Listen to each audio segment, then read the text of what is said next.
प्रकरणे सामाजिक क्षेत्र आणि त्याच्यामध्ये शिक्षण, आरोग्य आणि वेगवेगळ्या सामाजिक सेवांचं वर्णन केलेलं आहे। त्यातलं पहिलं आहे शिक्षण। तर मी आधी आढावा घेतो त्याचा सगळा। तर सामाजिक क्षेत्र या प्रकरणामध्ये सुरुवातीला शिक्षण हे दिलेलं आहे। शिक्षणामध्ये राष्ट्रीय शिक्षण धोरण 2020 किंवा काही ठिकाणी त्याला संदर्भ 2019 असं पण म्हटलेलं आहे। या राष्ट्रीय शिक्षण धोरणातल्या वेगवेगळ्या टप्प्यांना वेगवेगळ्या अहवालांमध्ये हात घातलेला आहे। 2021च्या आर्थिक पाहणी अहवालात वेगळं डिस्कस केलं आहे।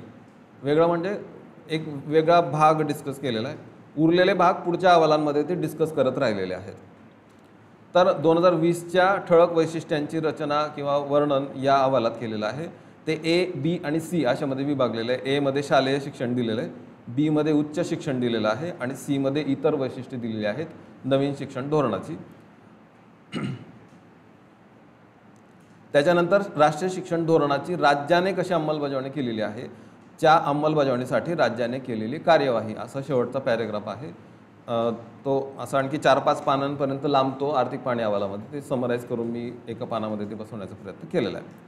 तर त्याच्यावर जे प्रश्न आहेत ते प्रश्न मी आधी वाचणार आहे आणि नंतर आपण पॅरेग्राफवर जाणार आहे। शिक्षण या सामाजिक सेवांच्या मुद्द्यावर जवळपास 5 प्रश्न मॅडमांनी आपल्याला दिलेले आहेत। त्यातला पहिला प्रश्न घेऊ आपण।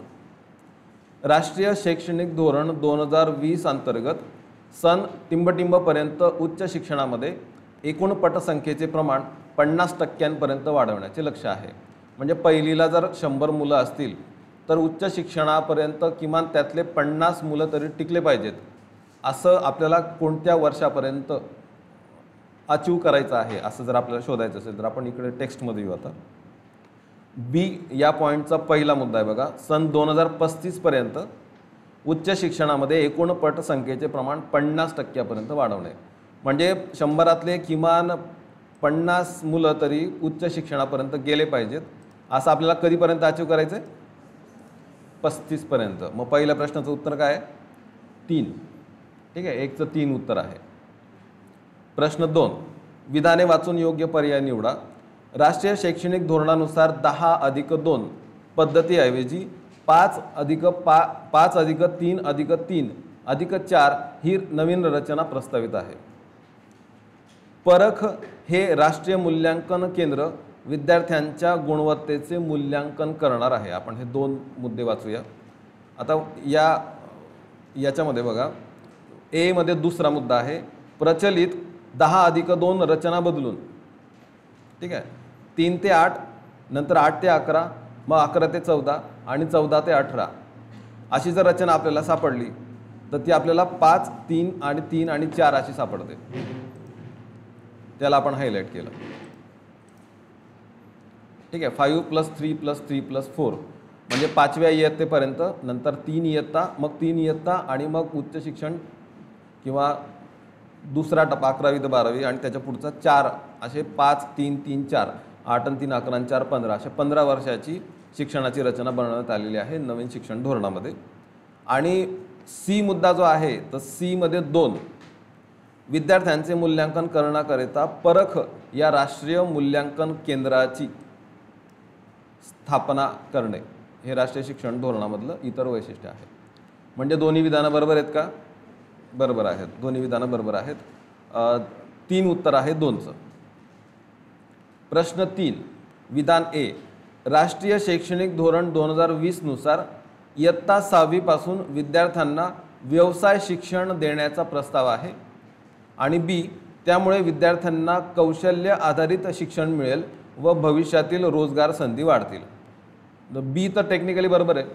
जर व्यवसायाचं शिक्षण किंवा व्यवसाय शिक्षण दिलं, प्रोफेशनल एज्युकेशन जर आपण छोट्या इयत्तांमध्ये जर दिलं तर कौशल्य आधारित शिक्षण मिळेल आणि भविष्यातील रोजगार संधी वाढतील। फक्त आता ते 6वी नंतर द्यायचं आहे, 6वी पासून द्यायचं की कितवी पासून द्यायचं ते आपण उद्या वर वाचूया।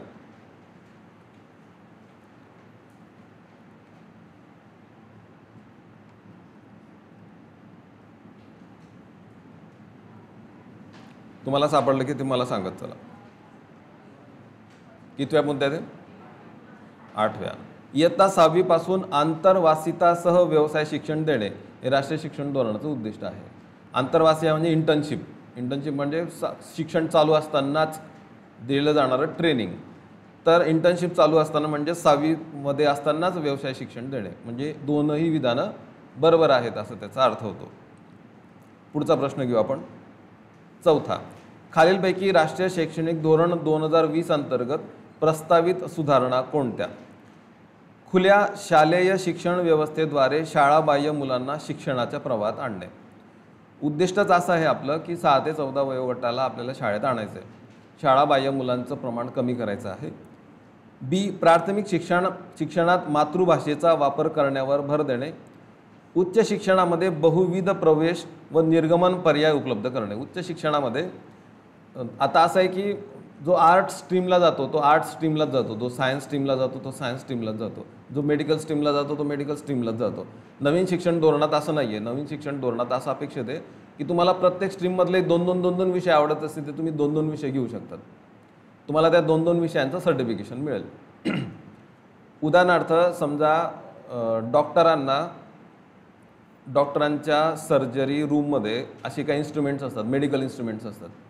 आता ते मेडिकल इन्स्ट्रुमेंट जर बनवायचे असतील तर तुम्ही अर्धे इंजिनियर पाहिजे आणि अर्धे डॉक्टर पाहिजे, बरोबर आहे का? कारण डॉक्टर असल्याशिवाय तुम्हाला हार्ट कसं काम करतं ते कळणार नाही, आणि इंजिनियर असल्याशिवाय ते हार्टसाठी काय मशीन लागणार हे कळणार नाही. तर एखादा असा व्यक्ती आता निर्माण होईल विद्यापीठामध्ये की तो अर्धा डॉक्टर आहे आणि माझ्यासारखा अर्धा इंजिनियर आहे. म्हणजे अर्थ असा नाही आहे की अर्धा धड डॉक्टर पण नाही धड इंजिनियर पण नाही, असं नाही. पण अर्धा डॉक्टर आणि अर्धा इंजिनियर असेल तर तो ती उपकरणं चांगला बनवू शकेल. उद्या ती उपकरणं बनवण्याची जर कंपनी स्थापन झाली आणि त्याच्यात रिक्रूट करण्याची वेळ आली तर त्या व्यक्तीचा बायोडाटा स्ट्रॉंग असेल त्या कंपनीसाठी. तर असं मिक्स पॅटर्न नवीन शिक्षण धोरणामध्ये लागू करण्यात आलेलं आहे. तर बहुविध प्रवेश आणि निर्गमन असं सी विधान जे मी आता वाचलं, तर तुम्ही बहुविध प्रवेश घेऊ शकतात आणि तुम्हाला वाटेल तेव्हा एक्झिट घेऊ शकता. तुम्हाला वाटलं की मला 10 विषय शिकायचे होते, मी 10 विषय शिकून झाले, तर तुम्ही एका वर्षात पण शिकू शकतात आणि एक्झिट घेऊ शकतात. असं पण नवीन शिक्षण धोरणामध्ये आहे. तर आपण हे 3ही विधान चेक करू वर. खुल्या शालेय शिक्षणामध्ये शाळाबाह्य मुलं आणि मातृभाषा असे काही संदर्भ सापडतात का?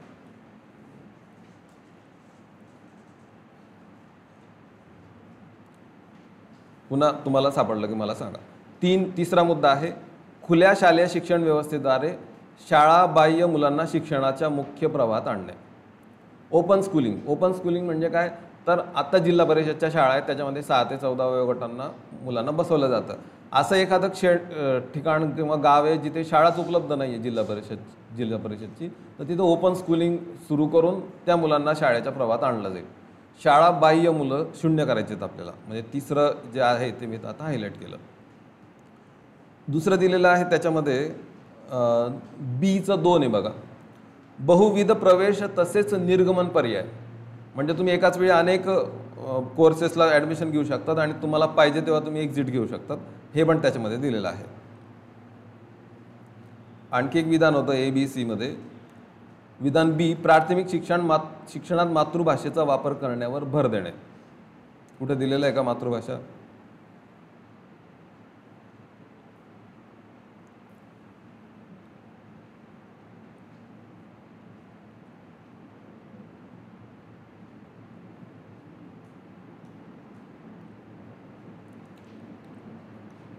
ठीक आहे, इथे दिलेलं नसेल पण मातृभाषा आहे.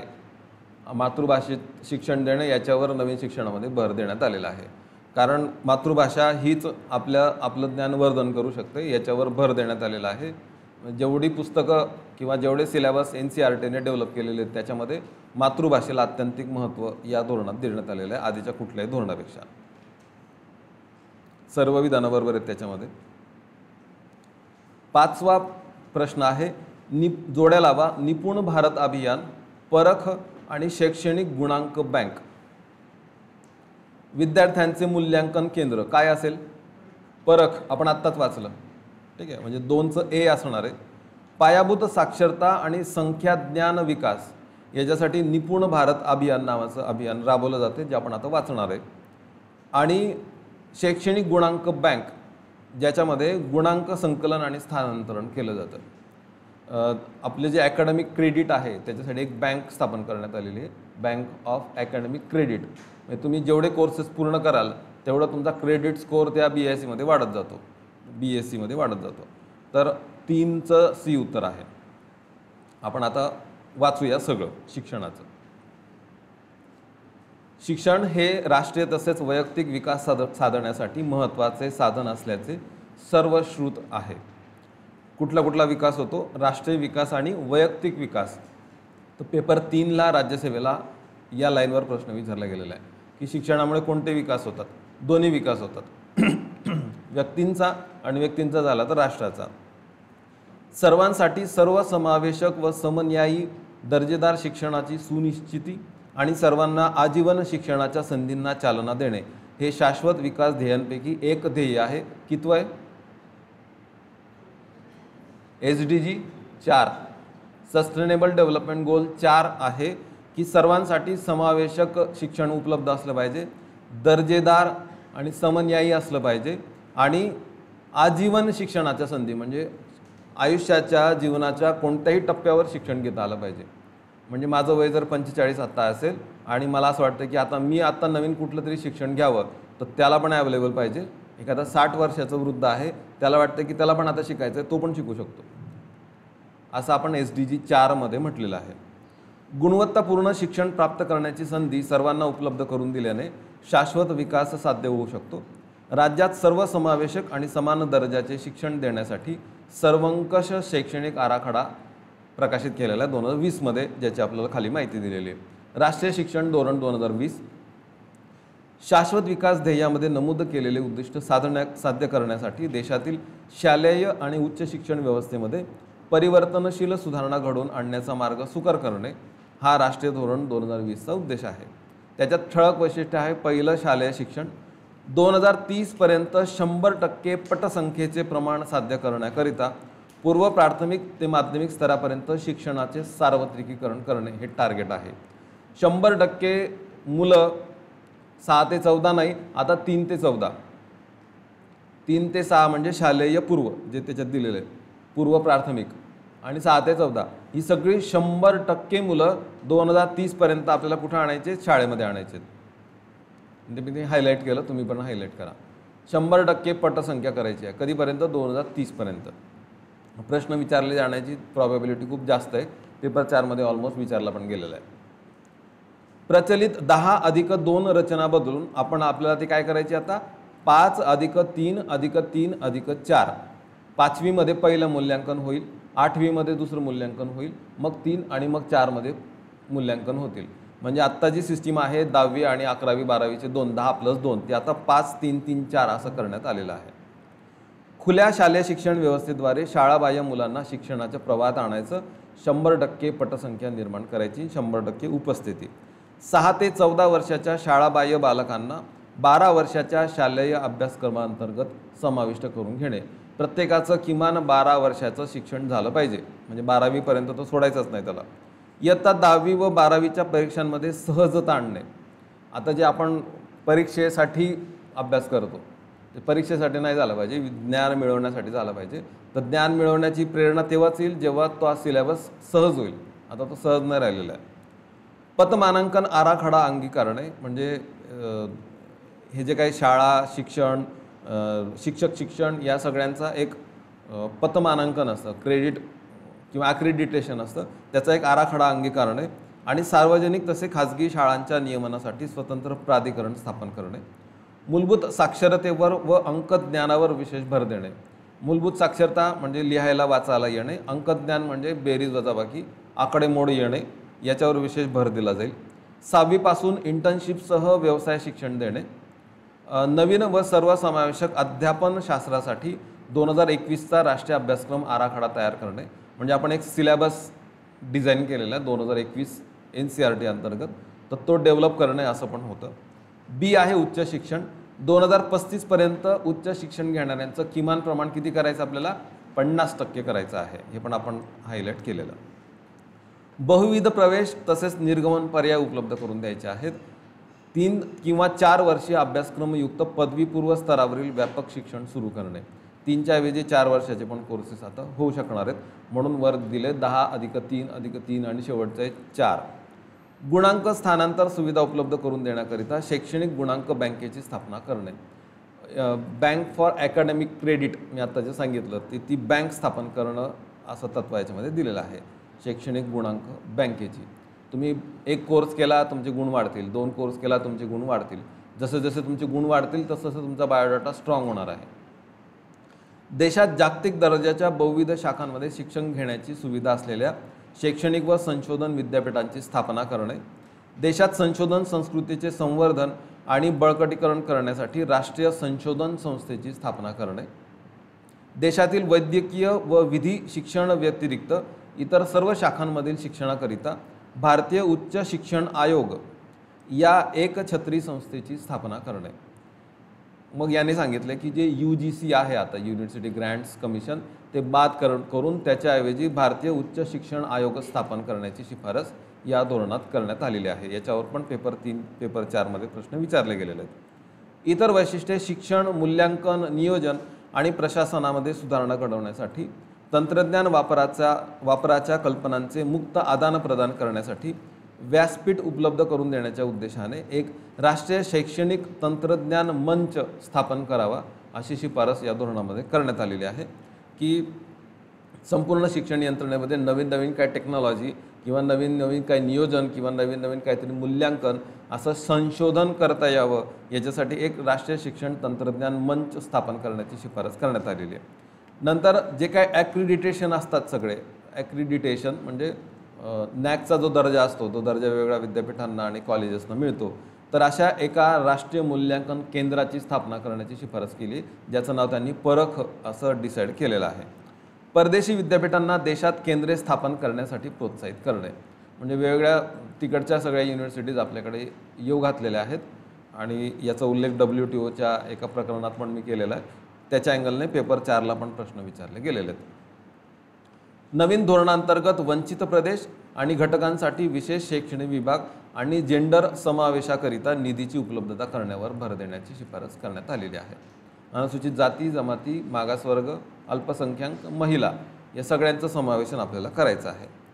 या धोरणाच्या अंमलबजावणीसाठी राज्याने आतापर्यंत काय काय केलेलं आहे त्याचा पण आढावा घेण्यात आलेला आहे. केंद्र शासनाने निर्गमित केलेल्या राष्ट्रीय अभ्यासक्रम आराखड्याच्या धर्तीवर बालवाडी इयत्ता 1 इयत्ता 2 साठीचा राज्य अभ्यासक्रम तयार करण्यात आलेला आहे. इयत्ता 3 ते 12वी पर्यंतचा अभ्यासक्रम तयार करण्याची प्रक्रिया सुरू आहे. सगळा सिलेबस हा रिवाईज केला जातोय आणि 5+3+3 हा जो टप्पा आहे पहिला त्यातला प्रत्येक वर्षी या 5 मधला 1 त्या 3 मधला 1 आणि त्या 3 मधला 1 असा सिलेबस चेंज केला जातोय. ठीक आहे. आता 8वी 7वी इयत्ता घेतली त्यांनी, आता पुढच्या वर्षी 8वीचा सिलेबस चेंज होईल आणि सगळे सिलेबस चेंज करून केंद्राने सांगितलेल्या NCERTच्या सिलेबसप्रमाणे राज्यांचे सगळे सिलेबस आता अपडेट केले जात आहेत. बालवाडी म्हणजे 3ऱ्या 4थ्या 5व्या आणि 6व्या वर्षी जे nursery junior KG senior KG आपण बाहेर म्हणतो तसं अंगणवाड्यांचा कुठलाही सिलेबस आत्तापर्यंत व्यावसायिक नव्हता किंवा कुठल्या एका पर्टिक्युलर सिलेबसनुसार नव्हता. आता त्याचा पण सिलेबस डिझाईन करण्यात आलेला आहे. आता अंगणवाड्यांचे पण सगळे पुस्तकं सारखे असणार आहेत तर त्याची पण रचना करणं सुरू आहे बालवाडीची पण.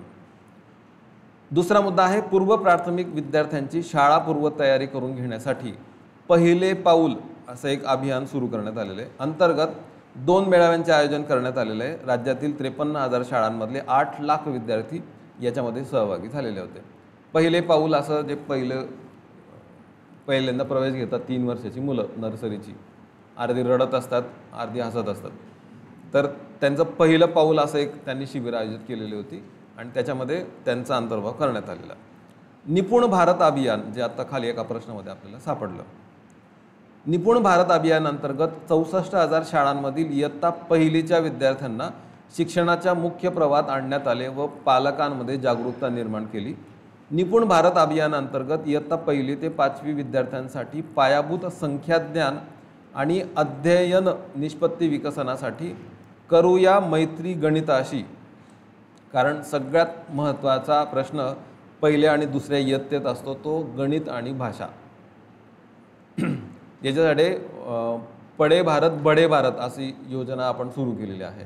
तर या 2 इयत्तांमध्ये जर भाषा आली तर पुढची सगळी पुस्तकं समजतात आणि गणित आलं तरच गणिताची भीती दूर होते. त्याच्यामुळे 2 शब्द इथे बरोबर आहेत.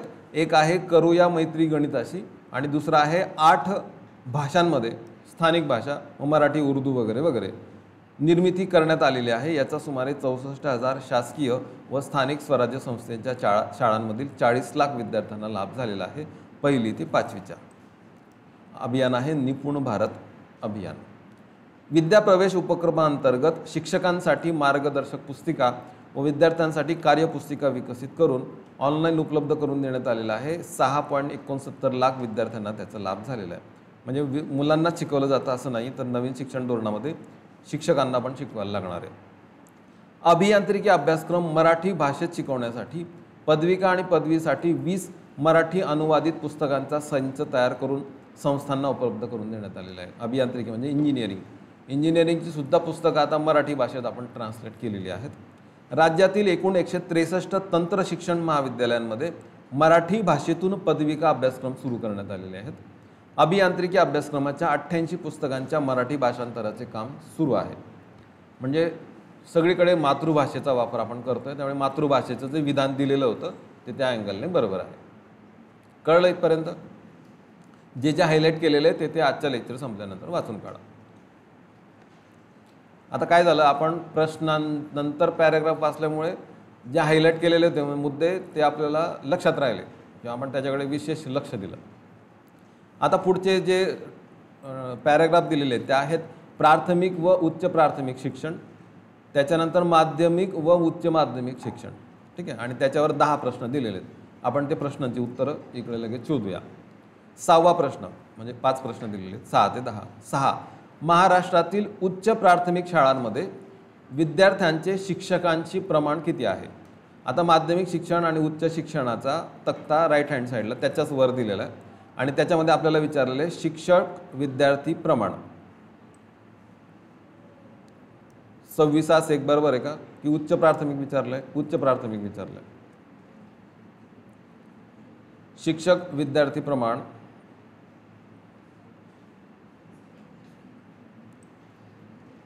31.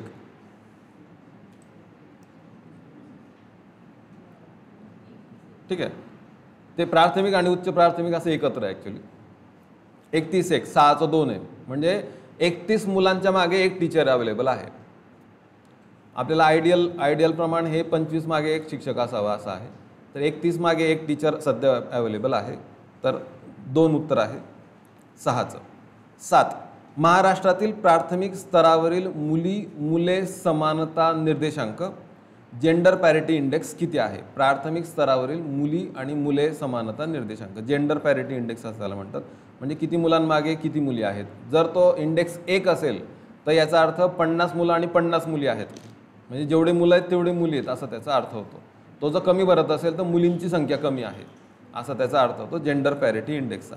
विचारलाय प्राथमिक स्तरावरचा. करेक्ट, 0.92. 7चं 2 उत्तर आहे. सापडले तुम्हाला? नसेल सापडलं तर लगेच वर बघायचं स्लाइडमध्ये किती. 8वा प्रश्न. बालकांचा मोफत आणि सक्तीच्या शिक्षणाचा अधिकार 2009 अंतर्गत स्व अर्थसहाय्यित खाजगी शाळांमध्ये किती टक्के जागा आर्थिकदृष्ट्या दुर्बल व वंचित घटकातील विद्यार्थ्यांसाठी राखीव आहेत? करेक्ट, 25%. म्हणजे एखाद्या शाळेमध्ये 100 मुलं जर शिकत असतील या RT ॲक्ट अंतर्गत, राईट टू एज्युकेशन ॲक्ट अंतर्गत, तर 25 मुलं हे आर्थिकदृष्ट्या दुर्बल घटकासाठी आणि वंचित घटकासाठी राखीव आहेत असा त्याचा अर्थ होतो. तर 25%, 8चं 3 उत्तर आहे. महाराष्ट्रातील ग्रामीण भागात असलेल्या माध्यमिक आणि उच्च माध्यमिक शाळांचे प्रमाण किती आहे? विचारलेले माध्यमिक आणि उच्च माध्यमिक म्हणजे वरचा तक्ता. तर एकूण शाळांपैकी किती शाळा ग्रामीण भागामध्ये आहेत? तर 58.2. सापडलं? 58.2% शाळा ग्रामीण भागामध्ये आहेत असा त्याचा अर्थ आहे. बरोबर. 9चं 2 उत्तर आहे. माध्यमिक शाळांमध्ये गळतीचे प्रमाण किती आहे? 10वा प्रश्न आहे. गळतीचे प्रमाण माध्यमिक शाळांमध्ये 5.4. ठीक आहे, म्हणजे 8वीत आपण 8वीपासून जर माध्यमिक शाळा पकडल्या तर 7वीतल्या 100पैकी 8वीत मुले गेली की 5.4 मुलं गळतात. 9वीत गेली की आणखी 5 गळतात, 10वीत गेली की आणखी 5 गळतात.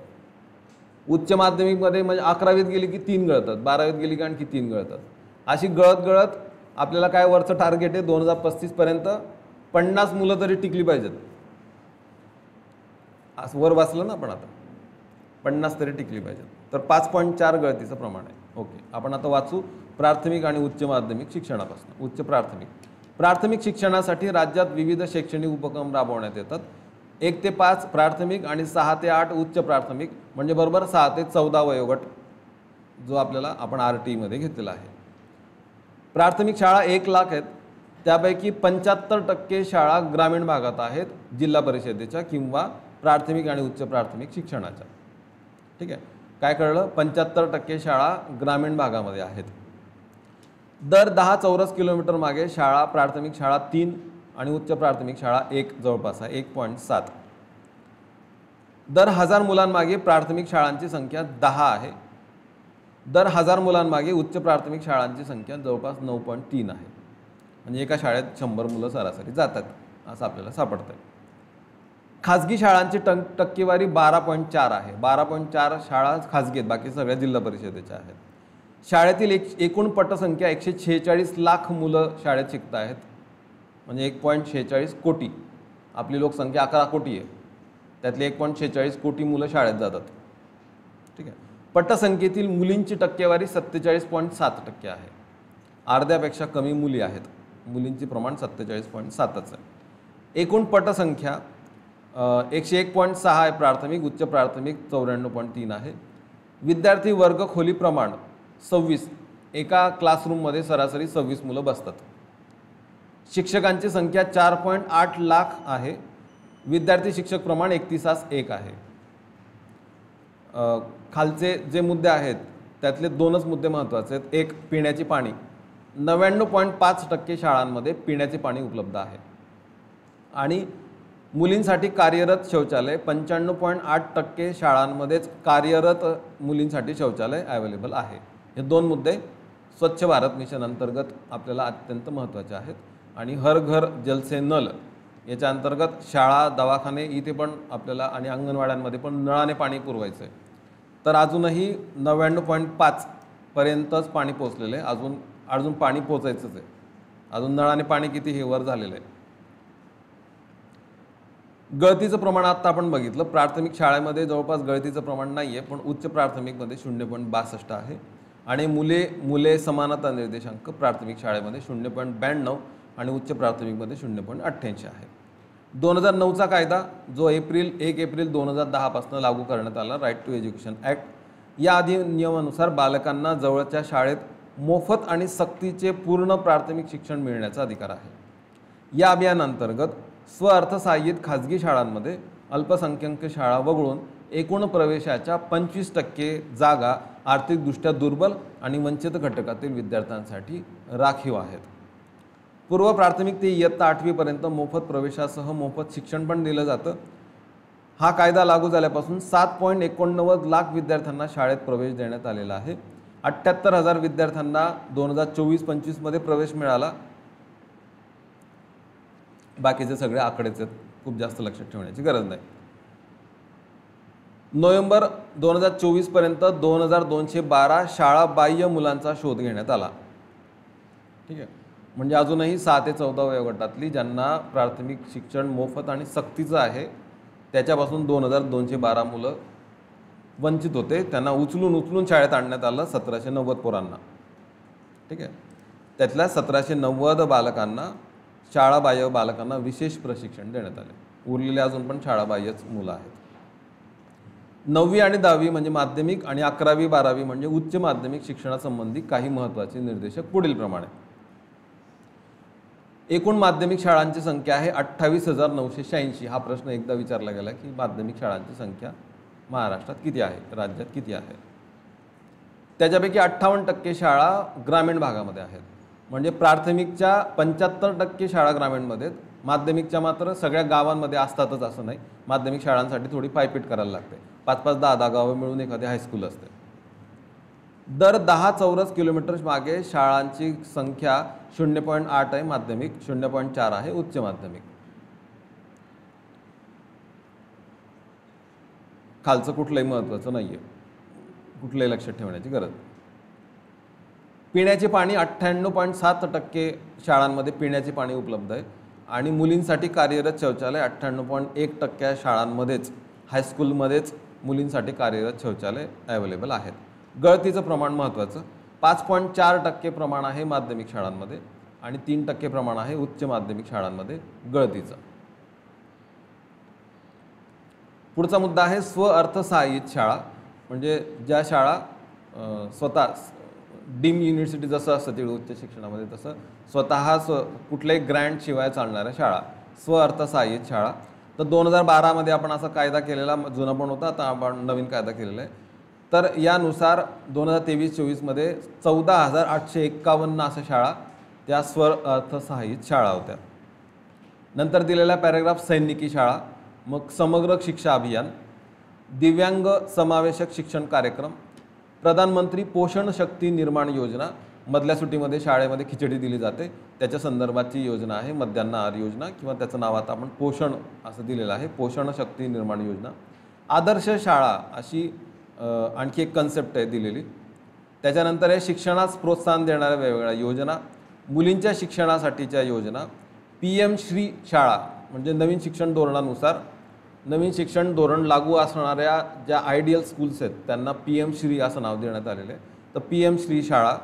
त्याच्यानंतर राष्ट्रीय अध्ययन फलनिष्पत्ती पाहणी असा एक अहवाल पण देण्यात आलेला आहे आणि त्याच्यावर आधारित काही प्रश्न खाली दिलेले आहेत. 11वा प्रश्न वाचू आपण. महाराष्ट्र स्वअर्थसहाय्यित शाळा स्थापना व नियमन अधिनियम 2012 कोणत्या वर्षी लागू करण्यात आला? काय दिलेलं आहे उत्तर? करेक्ट, 2013 दिलेलं आहे.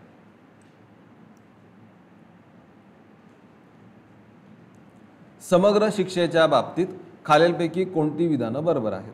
ए. समग्र शिक्षेअंतर्गत सर्व शिक्षा अभियान, राष्ट्रीय माध्यमिक शिक्षा अभियान आणि शिक्षक प्रशिक्षण समाविष्ट आहेत. हे बरोबर आहे विधान. समग्र शिक्षकमध्ये आपण सर्व शिक्षा अभियान पण घेतलं आहे, म्हणजे प्राथमिक पण घेतलं आहे, माध्यमिक पण घेतलं आहे, शिक्षक पण घेतलेत आणि पूर्व प्राथमिक पण घेतलं आहे, म्हणजे बालवाडीतलं जे शिक्षण आहे ते पण घेतलेलं आहे समग्रमध्ये. समग्र म्हणजे सगळं असा त्याचा अर्थ होतो. हे बघा, समग्र शिक्षाचा पॅरेग्राफ आहे त्याच्यात दिलेला आहे. या अंतर्गत सर्व शिक्षा अभियान म्हणजे 1ली ते 8वीसाठी, राष्ट्रीय माध्यमिक शिक्षा अभियान म्हणजे 8वी ते 12वीसाठी आणि शिक्षक प्रशिक्षण या 3 योजना अंतर्भूत आहेत. आणि त्याच्यामध्ये पूर्व प्राथमिक शिक्षण पण आहे, फक्त त्याच्यासाठी कुठली योजना नाही आहे. ठीक आहे, तर ए विधान बरोबर आहे. बी विधान, या योजनेअंतर्गत 2023-24मध्ये 2,378 कोटी रुपये खर्च झाला. 2,378 कोटी रुपये बरोबर आहे. ते कॉमा पाहिजे तिथे, तो डॉट झालेला आहे. ठीक आहे, 2,378 कोटी रुपये यासाठी खर्च झाले. आता आर्थिक पाणी प्रश्न काढताना काही कन्सेप्च्युअल असतात, काही प्रश्न डायरेक्ट फॅक्च्युअल जसं जसं आकडा विचारलेला असतो. तो आकडा बरोबर आहे चूक आहे माहीत नाही. आता इवन मी तुम्हाला 2,378 आता सांगितलं, 2 महिन्यांनी परीक्षेत तो आकडा आठवणार नाही. ठीक आहे, म्हणजे प्रॉबेबिलिटी आहे बी चुकण्याची, पण तरी 50-50 देता येतं. सी, 2024-25मध्ये नोव्हेंबरपर्यंत या योजनेसाठी सी राहिलं. समग्र शिक्षेचा मुख्य उद्देश उच्च शिक्षणाला चालना देणे हा आहे. तर उच्च शिक्षण नाही त्याच्यामध्ये, शालेय, पूर्व प्राथमिक आणि माध्यमिक आहे, उच्च शिक्षणासाठी नाही आहे ते, त्यामुळे सी चुकलेला आहे. आणि डी, 2024-25मध्ये नोव्हेंबरपर्यंत या योजनेसाठी 864 कोटी रुपये खर्च झाला. आता जर हे फायनान्शियल इयर पकडलं तर नोव्हेंबरपर्यंत 864 कोटी रुपये खर्च झाला, तर बरोबर आहे. अजून डिसेंबर, जानेवारी, फेब्रुवारी, मार्च 4 महिने व्हायचे बाकी होते. त्याचा अहवाल आधीच आलेला ना, अहवाल मार्च आत्ता संपला, त्याचे आकडे पुढच्या अहवालात फायनल येतील. तर ए, बी आणि डी विधानं बरोबर आहेत. म्हणजे 12चं काय उत्तर आहे? 3 बरोबर आहे. प्रश्न 14 जोड्या लावा. अहिल्याबाई होळकर योजना, मुलींसाठी 11वी 12वी मोफत शिक्षण आणि कस्तुरबा गांधी बालिका विद्यालय यांचे लाभार्थी संख्या किती होती? ठीक आहे, आता अहिल्याबाई होळकर योजना बघू आपण.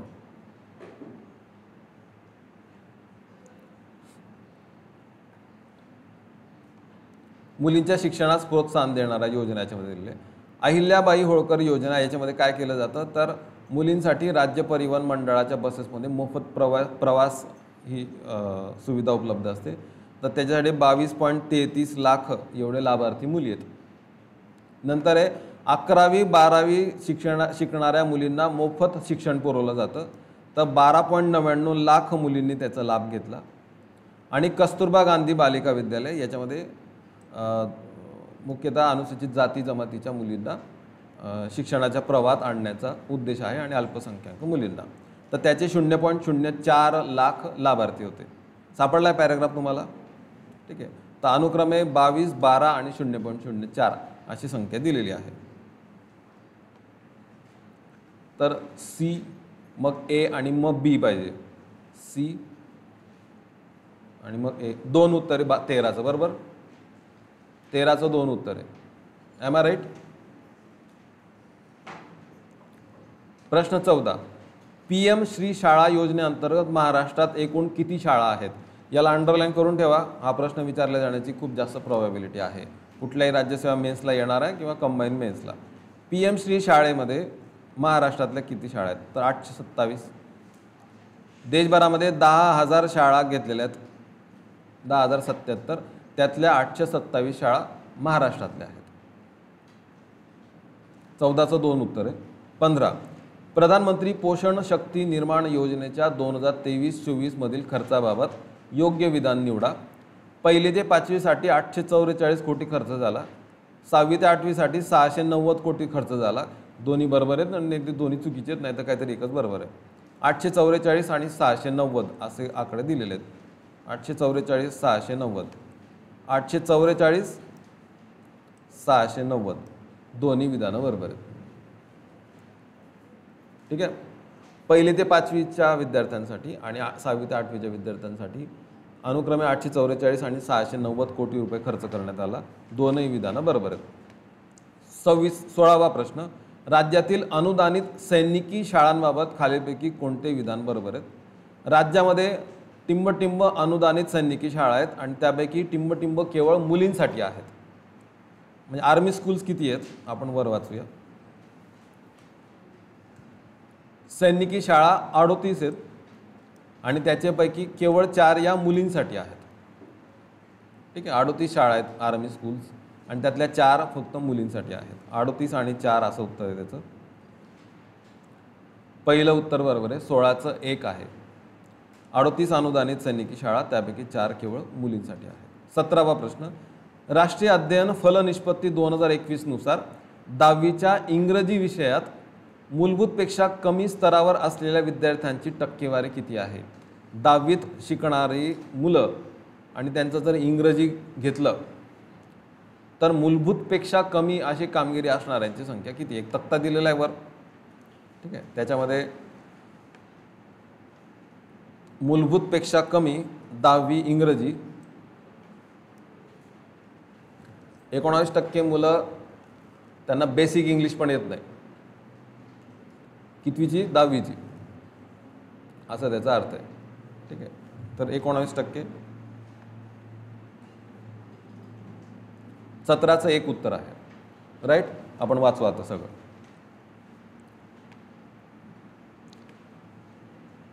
आपण वाचलंय वरचं. 2012 मध्ये कायदा केलेला आहे खाजगी शाळांसाठी. 2013 मध्ये लागू करण्यात आलेला आहे. 14,851 खाजगी शाळा आहेत. 38 सैनिकी शाळा आहेत, त्यातल्या 4 केवळ मुलींसाठी आहेत. जवळपास 12,000 मुलं इथे शिकतात आर्मी स्कूलमध्ये. समग्र शिक्षा 2018-19 पासून आपण समग्र शिक्षा ही योजना सुरू केलेली आहे. हे वर्ष पण विचारलं गेलेलं आहे. याच लाईनवर असं जास्त विचारलं गेलेलं आहे. याचा उद्देश आहे शाश्वत विकास ध्येय 4 गाठणे. जे दर्जेदार शिक्षण असं 4थं सस्टेनेबल डेव्हलपमेंट गोल आहे ते अचीव करणं हे समग्र शिक्षा अभियानाचं उद्दिष्ट आहे. त्याच्यासाठी पूर्व व उच्च माध्यमिक स्तरापर्यंत सर्वसमावेशक आणि समन्यायी शिक्षण सुनिश्चित करण्यासाठी सर्व शिक्षा अभियान, माध्यमिक शिक्षा अभियान आणि शिक्षक प्रशिक्षण या 3 योजना याच्यामध्ये अंतर्भूत आहेत. 2378 कोटी रुपये मागच्या वर्षी आणि या चालू वर्षामध्ये नोव्हेंबरपर्यंत 864 कोटी रुपये खर्च झाला.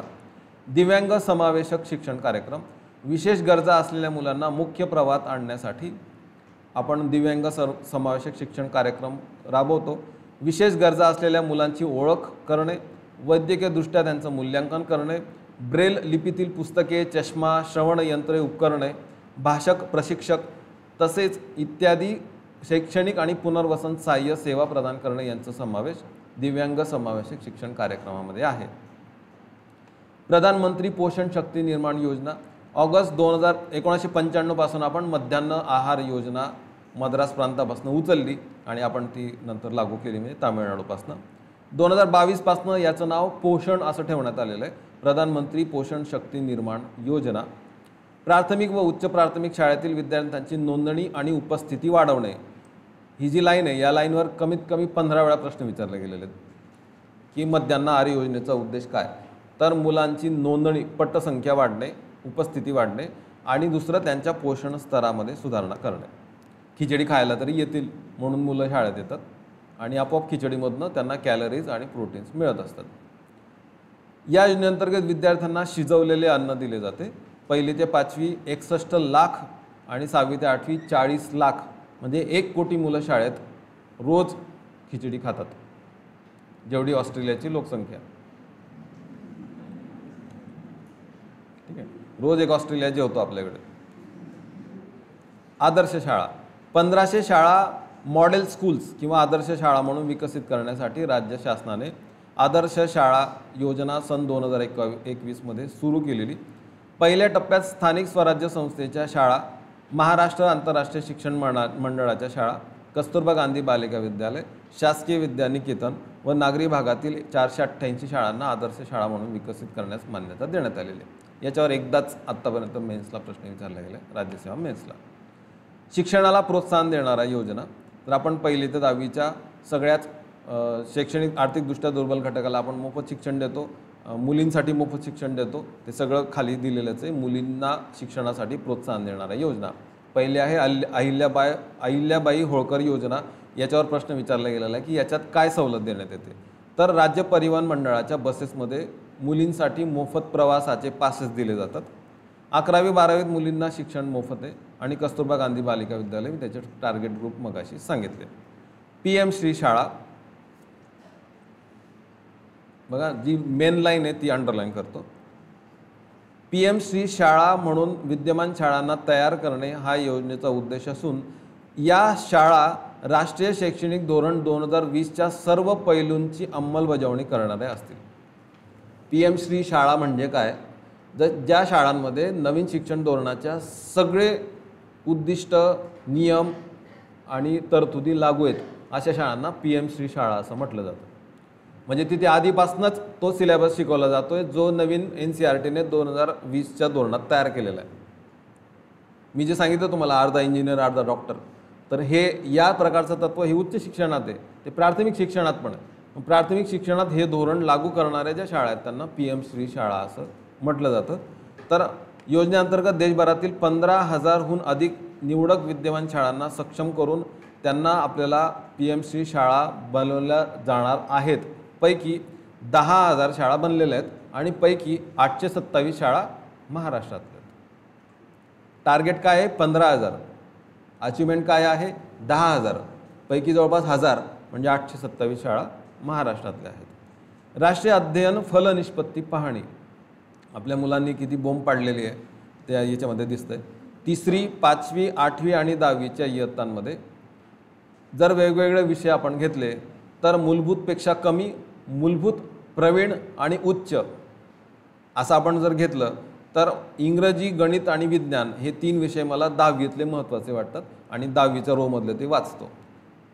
इंग्रजीमध्ये 19% मुलांची जेमतेमच स्थिती आहे, मात्र 23% मुलांची उच्च कामगिरी आहे इंग्रजीमध्ये.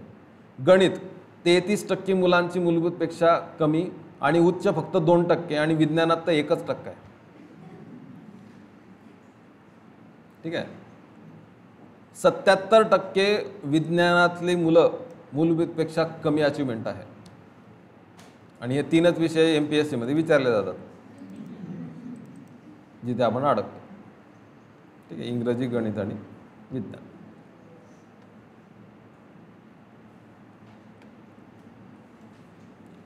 पुढचं दिलेलं आहे क्रीडा शिक्षण, उच्च व तंत्र शिक्षण, स्व अर्थसहाय्यित विद्यापीठे जे जो स्वअर्थसहाय्यित शाळा होत्या तशा आता विद्यापीठं पण आहेत, ज्या डीम युनिव्हर्सिटी किंवा त्यांच्या ग्रँट्सवर चालतात, ज्यांना ग्रँट मिळणार नाही केंद्राकडनं.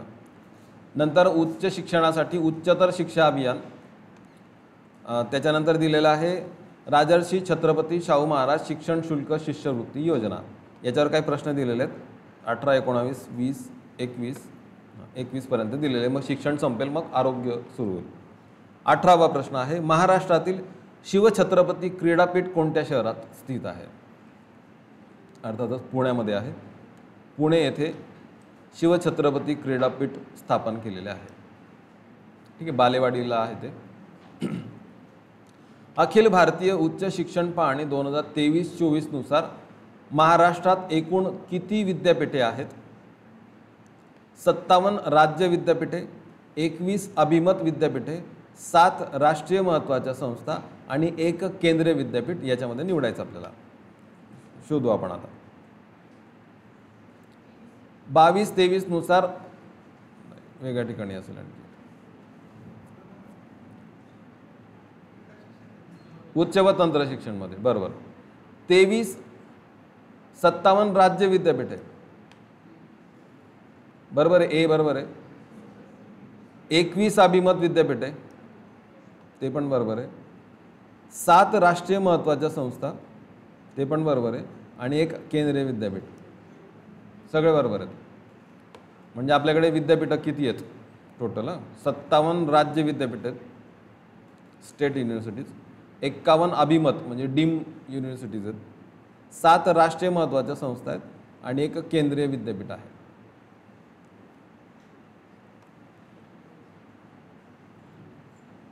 जोड्या लावा. प्रधानमंत्री उच्चतर शिक्षा अभियान, राजर्षी छत्रपती शाहू महाराज योजना आणि स्वअर्थसहाय्यित विद्यापीठे. आर्थिक दुर्बल घटकांसाठी शिक्षण शुल्क शिष्यवृत्ती हे कोणत्या योजनेत असेल? शाहू महाराज योजनेमध्ये असेल. ठीक आहे, कुठलंच काही सेन्स नाही वापरता सांगता येईल आपल्याला. बघा, राजर्षी छत्रपती शाहू महाराज शिक्षण शुल्क आर्थिकदृष्ट्या मागास प्रवर्गातील विद्यार्थ्यांसाठी शिक्षण शुल्क शिष्यवृत्ती योजना म्हणजे ॲडमिशन फीचीच सबसिडी मिळते. दोन वाचतो. उच्च शिक्षणात गुणवत्ता आणि समावेशितता वाढवणे कोणाचा असेल? प्रधानमंत्री उच्चतर शिक्षा अभियानाचा उद्देश असेल. बघा, प्रधानमंत्री उच्चतर शिक्षा अभियान उच्च शिक्षणात उपलब्धता, समानता, गुणवत्ता वाढवायची आहे. गुणवत्ता, उत्कृष्टता वाढवायची आहे. आणि स्वअर्थसहाय्यित विद्यापीठे खाजगी क्षेत्राचा सहभाग वाढवून शिक्षणाच्या पायाभूत सुविधा विकसित करणे. 2, 1, 3 20 2 उत्तर आहे. प्रश्न 21. राज्यातील उच्च शिक्षणाचा दर्जा सुधारण्यासाठी प्रधानमंत्री उच्चतर शिक्षा अभियानांतर्गत विविध अनुदान योजना राबवल्या जातात. खालीलपैकी कोणते विधान योग्य आहे? 25 स्वायत्त महाविद्यालयांना प्रत्येकी 5 कोटी अनुदान दिले गेले आहे. शोधू आपण. 25 स्वायत्त महाविद्यालयांना बरोबर प्रत्येकी 5 कोटी अनुदान देण्यात आलेले. मी हायलाईट केले ते स्लाइडमध्ये. ठीक आहे, 25 स्वायत्त महाविद्यालयांना प्रत्येकी 5 कोटीचं अनुदान. विधान योग्य आहे ते पहिलेच सापडलं आपल्याला, म्हणजे बाकीची विधानं चुकलेली आहेत. चला वाचू आपण. क्रीडा शिक्षण. खेळांना प्रोत्साहन देण्यासाठी आणि क्रीडापटूंचे नैपुण्य विकसित करण्यासाठी राज्य शासनाने पुणे येथे शिवछत्रपती क्रीडापीठ स्थापन केलेलं आहे. या क्रीडापीठाच्या अखत्यारीत 8 क्रीडा प्रबोधिनी स्थापित केल्यात असून 16 क्रीडा प्रकारात प्रशिक्षण दिलं जातं. 609 प्रशिक्षणार्थी इथे प्रशिक्षण घेत आहेत. उच्च व तंत्र शिक्षण. 57 राज्य विद्यापीठे, 21 अभिमत विद्यापीठे, 7 राष्ट्रीय महत्त्वाच्या संस्था आणि 1 केंद्रीय विद्यापीठ राज्यात कार्यरत आहे. 46.21 लाख मुलं उच्च शिक्षण घेत आहेत सध्या. स्वअर्थसहाय्यित विद्यापीठे. केंद्र शासनाकडून करण्यात येत असलेल्या आर्थिक सुधारणांमुळे बदल करण्यात आलेले आणि खाजगी क्षेत्राच्या सहभागाला चालना देण्यात आलेली. तर खाजगी शाळा, खाजगी विद्यापीठं 2022-23 नुसार राज्यातील 21 खाजगी विद्यापीठं आहेत जी स्वअर्थसहाय्यित आहेत. मुलांकडून फी वसूल करायची आणि त्याच्यावर विद्यापीठं चालवायची. राज्याकडून कुठलंही मदत मिळणार नाही. 2013 पासून आपण उच्चतर शिक्षा अभियान किंवा PM उषा नावाची योजना राबवतोय. उच्च शिक्षणामध्ये उपलब्धता, गुणवत्ता आणि समानता म्हणजे समावेशकता गाठणे हा या अभियानाचा उद्देश आहे. याच्यामध्ये पुणे विद्यापीठाला 100 कोटी आणि 25 विद्यापीठांना 5-5 कोटी देण्यात आलेले आहेत. नंतर आणखी 7 विद्यापीठांना 20 कोटी आणि आणखी 43 महाविद्यालयांना 5-5 कोटी रुपये आणखी मंजूर करण्यात आलेले असे पण दिलेले आहेत. त्याची उपलब्धी दिलेली खाली की उच्चतर शिक्षा अभियानामुळे काय काय झालेलं आहे. फास्ट वाचतो. देशात नवीन संशोधन आणि तंत्रज्ञान हस्तांतरण केंद्रे स्थापन करण्यासाठी 20 कोटी अनुदान प्राप्त करणारे महाराष्ट्र हे देशातील पहिले राज्य आहे. 6 केंद्रे आणि 6 विद्यापीठांमध्ये 6 केंद्रे सुरू करण्यात आलेले आहेत संशोधनासाठी. राज्यात डॉक्टर होमी भाभा राज्य विद्यापीठ मुंबई, हैदराबाद राष्ट्रीय महाविद्यालय विद्यापीठ मुंबई आणि डॉक्टर कर्मवीर भाऊराव पाटील विद्यापीठ सातारा या 3 समूह विद्यापीठांची स्थापना करण्यात येत आहे. 3 ठिकाणी आपण आणखी समूह विद्यापीठ स्थापन करतोय. मुंबईला 2 आहेत आणि 1 साताऱ्याला. राज्यातील 2 महत्त्वाकांक्षी जिल्ह्यांमध्ये 2 नवीन आदर्श पदवी महाविद्यालय सुरू करण्यात येत आहेत. ॲस्पिरेशनल डिस्ट्रिक्ट्स आहेत आपल्याकडे काही, फॉर एक्झाम्पल नंदुरबार, तर आदर्श पदवी महाविद्यालय तिथे सुरू करण्यात येतात. बहुविद्याशाखीय शिक्षण आणि संशोधन विद्यापीठ या घटकांतर्गत 4 विद्यापीठांना 100 कोटी मंजूर करण्यात आलेले आहेत. ज्यांचं वार्षिक कौटुंबिक उत्पन्न 8 लाख रुपयांपेक्षा कमी आहे अशा कुटुंबातल्या विद्यार्थ्यांना शिक्षण शुल्क भरून देण्यासाठी राजर्षी छत्रपती शाहू महाराज शिक्षण शुल्क शिष्यवृत्ती योजना राबवली जाते.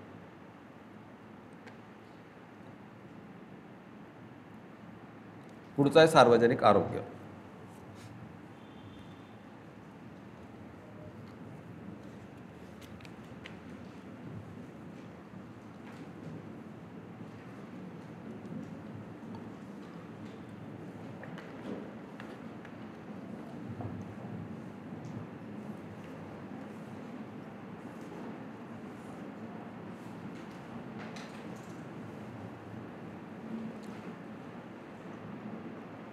सार्वजनिक आरोग्यामध्ये पहिला पॅराग्राफ दिलेला आहे सार्वजनिक आरोग्यातल्या पायाभूत सुविधा, इन्फ्रास्ट्रक्चर सगळं. म्हणजे आपल्याकडे दवाखाने किती आहेत, PSCs किती आहेत, सिव्हिल हॉस्पिटल्स किती आहेत, महाविद्यालय किती आहेत. त्याच्यानंतर एक योजना दिलेली आहे प्रधानमंत्री आयुष्मान भारत योजना, ज्याच्यावर आता गेल्या 2-3 प्रश्नपत्रिकांमध्ये प्रश्न विचारले गेलेले आहेत, तर तो पण एक महत्त्वाचा मुद्दा.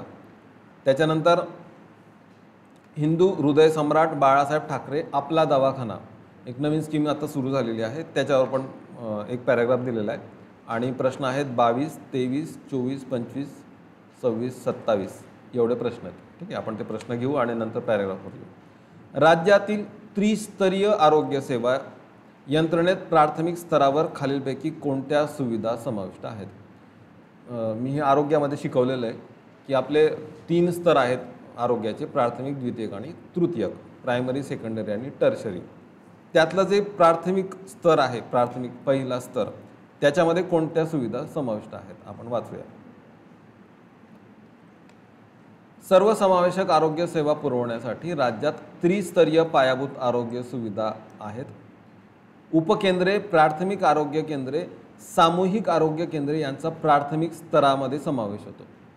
ठीक आहे. गावांमध्ये असणारे 5-5, 10-10 गावं मिळून उपकेंद्र आणि 15-15, 20-20 गावं मिळून प्राथमिक आरोग्य केंद्र असतं. तिथे गावातली सगळी रुग्ण तिथे उपचार घेतात. ज्यांचा उपचार तिथे शक्य नाही आहे त्यांना नंतर सेकंडरी म्हणून उपजिल्हा रुग्णालय किंवा जिल्हा रुग्णालयामध्ये पाठवलं जातं. त्यातली उपजिल्हा रुग्णालय, सब डिस्ट्रिक्ट हॉस्पिटल्स ही 2-2, 3-3 तालुके मिळून असतात. उदाहरणार्थ तिकडे धरणगाव, अमळनेर आणि चोपडा यांची मिळून चोपड्याला एक उपजिल्हा रुग्णालय आहे, सब सिव्हिल हॉस्पिटल. आणि तिथे पण त्यांचे उपचार झाले नाहीत तर ती पेशंट सगळे जळगावला येतात, जळगाव सिव्हिल हॉस्पिटलमध्ये. हा दुसरा स्तर आहे. आणि तिसरा स्तर असतो वैद्यकीय महाविद्यालय म्हणजे मेडिकल कॉलेजेस. मेडिकल कॉलेज हा तिसरा स्तर आहे. तर प्राथमिक, द्वितीयक आणि तृतीयक असे 3 स्तर आहेत उपचार घेण्याचे. वैद्यकीय महाविद्यालयानंतर ती सगळी लाईन संपते. तर काय विचारलंय 22व्या प्रश्नामध्ये, राज्यातील त्रिस्तरीय आरोग्य सेवा यंत्रणेत प्राथमिक स्तरावर काय आहे? काय उत्तर येईल त्याचं? 2 उपकेंद्रे, प्राथमिक आरोग्य केंद्रे आणि सामूहिक आरोग्य केंद्रे. 22चं 2 उत्तर आहे. 23 2024 पर्यंत महाराष्ट्रात कार्यरत असलेल्या प्राथमिक आरोग्य केंद्रांची एकूण संख्या किती होती? भारतामध्ये महाराष्ट्रामध्ये प्राथमिक आरोग्य केंद्रे किती? 1936. बरोबर आहे का? बरोबर आहे ना? 1936 PSCs आहेत महाराष्ट्रामध्ये. ठीक आहे, हे असले प्रश्न विचारले जातात ना. तर 23चं 2 उत्तर. 1936 PSC आहेत महाराष्ट्रामध्ये. जर एखाद्या ग्रामीण भागातील रहिवाशाला आरोग्य सेवा मिळवण्यासाठी सर्वात प्राथमिक सुविधा केंद्राला भेट द्यायची असेल तर तो कोणत्या प्रकारच्या आरोग्य संस्थेला जाईल? जिल्हा रुग्णालय की प्राथमिक आरोग्य केंद्र की उपकेंद्र की उपजिल्हा रुग्णालय? उपकेंद्र, सब सेंटरला जाईल तो आधी. ठीक आहे, तिथं उपचार नाही झाला तर PSCला जाईल. PSCला नाही तर मग समूह रुग्णालय, तिथं नाही तर मग तालुक्याला किंवा 3 तालुके म्हणून उपजिल्हा रुग्णालय, तिथं नाही तर जिल्हा रुग्णालय, तिथं नाही तर मग डायरेक्ट मेडिकल कॉलेज. तर जळगावला मेडिकल कॉलेज झालेलं आहे आता. ठीक आहे, तर ते हायेस्ट रेंजमध्ये आपण आलेलो होतो. राज्यातील आरोग्य यंत्रणेमध्ये आयुष डॉक्टरांची संख्या ही मोठी आहे. आयुष म्हणजे आयुर्वेद, युनानी आणि होमिओपॅथी. खालीलपैकी याच्याबाबत योग्य विधान कोणते आहे? महाराष्ट्रात आयुष डॉक्टरांची संख्या ॲलोपॅथिक डॉक्टरांपेक्षा कमी आहे. ॲलोपॅथिक म्हणजे MBBS आणि आयुष म्हणजे आयुर्वेद, युनानी आणि होमिओपॅथी डॉक्टर्स. तर महाराष्ट्रात आयुष डॉक्टरांची संख्या ॲलोपॅथिक डॉक्टरांपेक्षा कमी आहे. तर चूक आहे. आयुष डॉक्टरांची संख्या जास्त आहे आणि ॲलोपॅथी डॉक्टरांची संख्या ॲक्च्युली कमी आहे. हे मी कॉमन सेन्सने सांगतो, वाचल्यानंतर कळेल.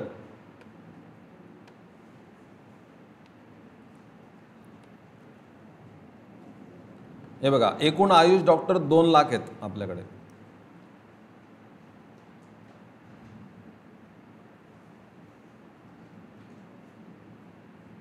आणि ॲलोपॅथिक डॉक्टर 1,99,998 आहेत.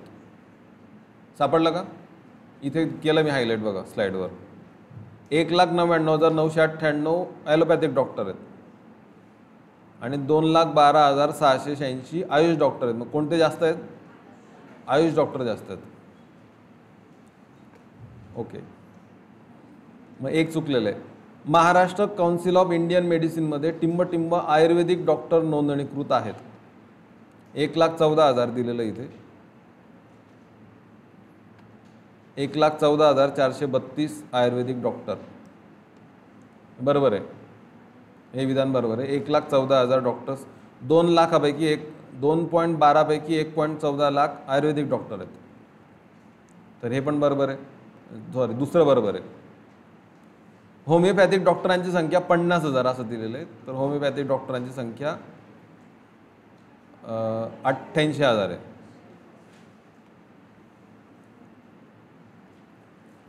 आता जे चौथं विधान आहे 25व्या प्रश्नामध्ये, त्याच्यावर राज्यसेवा मेन्सला प्रश्न विचारला गेला आहे. ठीक आहे, राज्यातील डॉक्टर लोकसंख्या प्रमाण किती आहे असं त्याच्यात दिलेलं आहे. तर एकाच 500 असं दिलेलं आहे. 500 लोकसंख्येमागे 1 डॉक्टर अवेलेबल आहेत असं प्रमाण इथे म्हणजे विधानात दिलेलं आहे. आपण चेक करू बरोबर आहे का. राज्यातील डॉक्टर लोकसंख्या प्रमाण किती दिलेलं आहे? एकाच 343 रुग्णांमागे 1 डॉक्टर अवेलेबल आहेत. ठीक आहे, तर हे पक्क लक्षात ठेवा, याला अंडरलाईन करून ठेवा, कारण विचारलं गेलेलं आहे. ते परत विचारलं जाण्याची प्रॉबॅबिलिटी.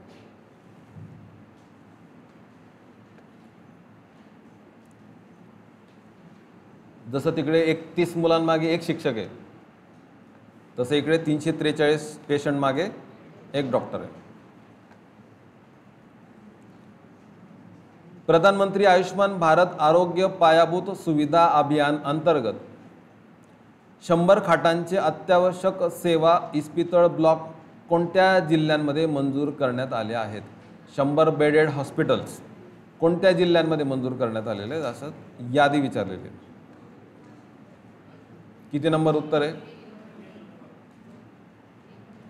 नाशिक, पुणे, नांदेड आणि पालघर. सापडलं तुम्हाला? पुस्तकात अंडरलाईन करा त्याला. नाशिक, पुणे, नांदेड आणि पालघरमध्ये 26चं एक उत्तर आहे.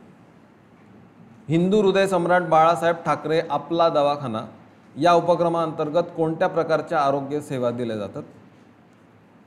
केवळ बाह्य रुग्ण तपासणी, औषधोपचार, प्रयोगशाळा चाचण्या, गर्भवती महिलांची तपासणी, टेलिकन्सल्टेशन, मोफत औषधोपचार, बाह्य रुग्ण तपासणी आणि वरील सर्व. सगळे काय? ओके. हिंदू हृदय सम्राट बाळासाहेब ठाकरे आपला दवाखाना मे 2023 पासून सुरू झालेला आहे. 428 ठिकाणी कार्यान्वित झालेले आहेत. इथे काय काय दिलं जातं? बाह्य रुग्ण तपासणी म्हणजे OPD म्हणजे बाहेरचे पेशंट तपासून परत जातात. आंतररुग्ण म्हणजे ॲडमिट करणे, ॲडमिट नाही केलं जात, पेशंट येतो आणि घरी जातो. मोफत औषधोपचार, मोफत प्रयोगशाळा चाचण्या, टेलिकन्सल्टेशन म्हणजे ते तिथल्या डॉक्टरांना असं वाटतं की मला कळत नाही आहे किंवा आणखी हायर कन्सल्टेशन, तर तो व्हिडिओ कॉन्फरन्सिंगने पेशंटला जोडून देतो, टेलिकन्सल्टेशन. गर्भवती महिलांची तपासणी. तर सर्व उत्तर आहे. संपले प्रश्न. आपण वाचूया. सार्वजनिक आरोग्य शाश्वत विकास ध्येय 3 हे गाठणं सार्वजनिक आरोग्य या सेवेचं उद्दिष्ट आहे. शिक्षणासाठी नंबर 4 आहे आणि आरोग्यासाठी नंबर 3 आहे. सार्वजनिक आरोग्यामध्ये सार्वजनिक आरोग्याच्या पायाभूत सुविधा या 3 स्तरावर विभागलेल्या आहेत. आपण आत्ता बघितलं. पहिला स्तर, दुसरा स्तर आहे उपजिल्हा रुग्णालय आणि जिल्हा रुग्णालय, तिसरा स्तर आहे वैद्यकीय महाविद्यालय. राज्यामध्ये 10,000 उपकेंद्रे आणि जवळपास 2,000 PSC आहेत, प्राथमिक आरोग्य केंद्र आहेत. कुठलाही पेशंट पहिल्यांदा ज्या संस्थेत जाणार आहे ते उपकेंद्र आहे. ते जवळपास 10,000 आहेत आपल्याकडे महाराष्ट्रामध्ये. 367 सामूहिक आरोग्य केंद्र, 121 प्राथमिक आरोग्य पथके उपलब्ध आहेत. ग्रामीण आणि दुर्गम भागामध्ये आरोग्य सेवा सक्षम करण्यासाठी 101 फिरती वैद्यकीय पथके तैनात करण्यात आलेली आहेत. आपण एक प्रश्न एकदा विचारला गेलेला आहे. ठीक आहे. 101 फिरती वैद्यकीय पथके आहेत आपल्याकडे, म्हणजे ॲम्ब्युलन्स, डॉक्टर, सिस्टर किंवा नर्स, आणि ते दुर्गम भागामध्ये, ग्रामीण आणि दुर्गम भागामध्ये आरोग्य सेवा पुरवतात. वर बऱ्याच रुग्णालयांची संख्या दिलेली असली तरी 1-2-4 मुद्दे मला थोडे हायलाईट करायचे. 22 स्त्री रुग्णालय आहेत, महिलांसाठी स्वतंत्र अशी 22 रुग्णालय आहेत. त्यातलं एक जळगावला पण सँक्शन झालेलं आहे आणि ते सुरू पण झालेलं आहे. 4 मनोरुग्णालय आहेत, यांची संख्या वाढवावी लागणार आहे आपल्याला. 2 कुष्ठरोग आणि 5 क्षयरोग रुग्णालय आहेत. लेप्रसीचे 2 आणि ट्युबरक्युलोसिसचे 5 अशी स्वतंत्र रुग्णालय आहेत. त्याच्यानंतर आपण डॉक्टरांची संख्या बघितली. 1,99,998 डॉक्टर्स आहेत. 2,12,000 आयुष डॉक्टर्स आहेत. 343च्या मागे एक डॉक्टर आहे. ऑक्टोबर 2021 पासून प्रधानमंत्री आयुष्मान भारत आरोग्य पायाभूत सुविधा अभियान राबवण्यात येत आहे. ही तारीख आता विचारली गेली होती मेन्सला. ठीक आहे. आयुष्मान भारत आरोग्य पायाभूत सुविधा अभियान कधी सुरू झाले? ऑक्टोबर 2021ला सुरू झालेले आहेत. या अंतर्गत आपण जे काही इन्फ्रास्ट्रक्चर आहे, कोविडमध्ये आपल्याला समजलं की आपलं इन्फ्रास्ट्रक्चरच वीक आहे. ते इन्फ्रास्ट्रक्चर स्ट्रॉंग करण्यासाठी तेव्हापासून प्रयत्न सुरू झाले, त्याच्यासाठी ही योजना आहे. तर याच्यामध्ये वेगवेगळ्या जिल्ह्यांमध्ये काय काय केलं जाते त्याची यादी आपल्याला 3 मुद्द्यांमध्ये त्यांनी दिलेली आहे. तर सामान्य पहिल्या मुद्द्यांमध्ये जे जिल्ह्यांची नावं दिलेली त्याच्या शेवटची लाईन वाचतो. येथील सामान्य रुग्णालय म्हणजे सिव्हिल हॉस्पिटल्समध्ये एकात्मिक सार्वजनिक आरोग्य प्रयोगशाळांना मंजुरी देण्यात आलेली आहे. म्हणजे वेगवेगळ्या जिल्ह्यांमध्ये आता लॅब्स उघडल्या जात आहेत, कारण जेव्हा कोविड आला तेव्हा अगदी आपल्याला बेसिक चाचण्या पण करता येत नव्हत्या, कारण आपण लॅबच डेव्हलप केल्या नव्हत्या. मग त्या लॅब्स आपण डेव्हलप करायला सुरुवात केली की जेणेकरून परत असं काही पॅन्डेमिक आलं तर आपल्याला तिथे लॅब्स अवेलेबल असतील. नाहीतर चाचण्या करून ते इथं ब्लड काढून पुण्याला जात होतं. नाशिक, पुणे, नांदेड, पालघर इथे 100 बेडेड आणि उरलेल्या जिल्ह्यांमध्ये 50 बेडेड हॉस्पिटल्स उभारले जातात. ठीक आहे. दुसऱ्या पॉईंटमध्ये 100 बेडेड आणि तिसऱ्या पॉईंटमध्ये 50 बेडेड असा मुद्दा दिलेला आहे. बाळासाहेब ठाकरे यांच्या नावाने आपला दवाखाना सुरू झालेले आहेत आणि त्याच्यामध्ये OPD आणि बाकीच्या सुविधा पुरवल्या जातात. पुढचे मुद्दे आहेत राष्ट्रीय आरोग्य अभियान, आयुष्मान आरोग्य मंदिर कार्यक्रम. या आरोग्य अभियानाचे 2 पार्ट आहेत, ग्रामीण म्हणजे राष्ट्रीय ग्रामीण आणि राष्ट्रीय नागरी आरोग्य अभियान असे मुद्दे दिलेले आहेत. आपण प्रश्न वाचू 28वा. डिसेंबर 2024 अखेर महाराष्ट्रात आयुष्मान आरोग्य मंदिर किती ठिकाणी कार्यरत आहेत? ठीक आहे, असा प्रश्न विचारलेला आहे. हे 12,044 त्याचं उत्तर आहे. काय ते नेमकं? तर आपल्याकडे जी काही उपकेंद्र आहेत आणि प्राथमिक आरोग्य केंद्र आहेत त्यांचं रूपांतर आरोग्यवर्धिनी केंद्रांमध्ये केलं जातं आहे. ठीक आहे, हेल्थ वेलनेस सेंटर HWC असं त्याचं नाव आहे इंग्लिशमध्ये. आपली जी काही उपकेंद्र आहेत त्यांचं रूपांतर आपण हेल्थ वेलनेस सेंटरमध्ये करतोय. ते करून सर्वसमावेशक पायाभूत आरोग्य सेवा पुरवणे या कार्यक्रमाचे उद्दिष्ट आहे. सध्याच्या आरोग्यवर्धिनी केंद्राचे नामकरण आयुष्मान आरोग्य मंदिर असे करण्यात येत आहे. तर 12,000 आयुष्मान आरोग्य मंदिर सध्या कार्यरत आहेत. 28चं 2 उत्तरे. 29 राष्ट्रीय नागरी आरोग्य अभियान अंतर्गत डिसेंबर 2024 पर्यंत महाराष्ट्रात किती प्राथमिक आरोग्य केंद्रे आणि फिरती वैद्यकीय पथके कार्यरत आहेत?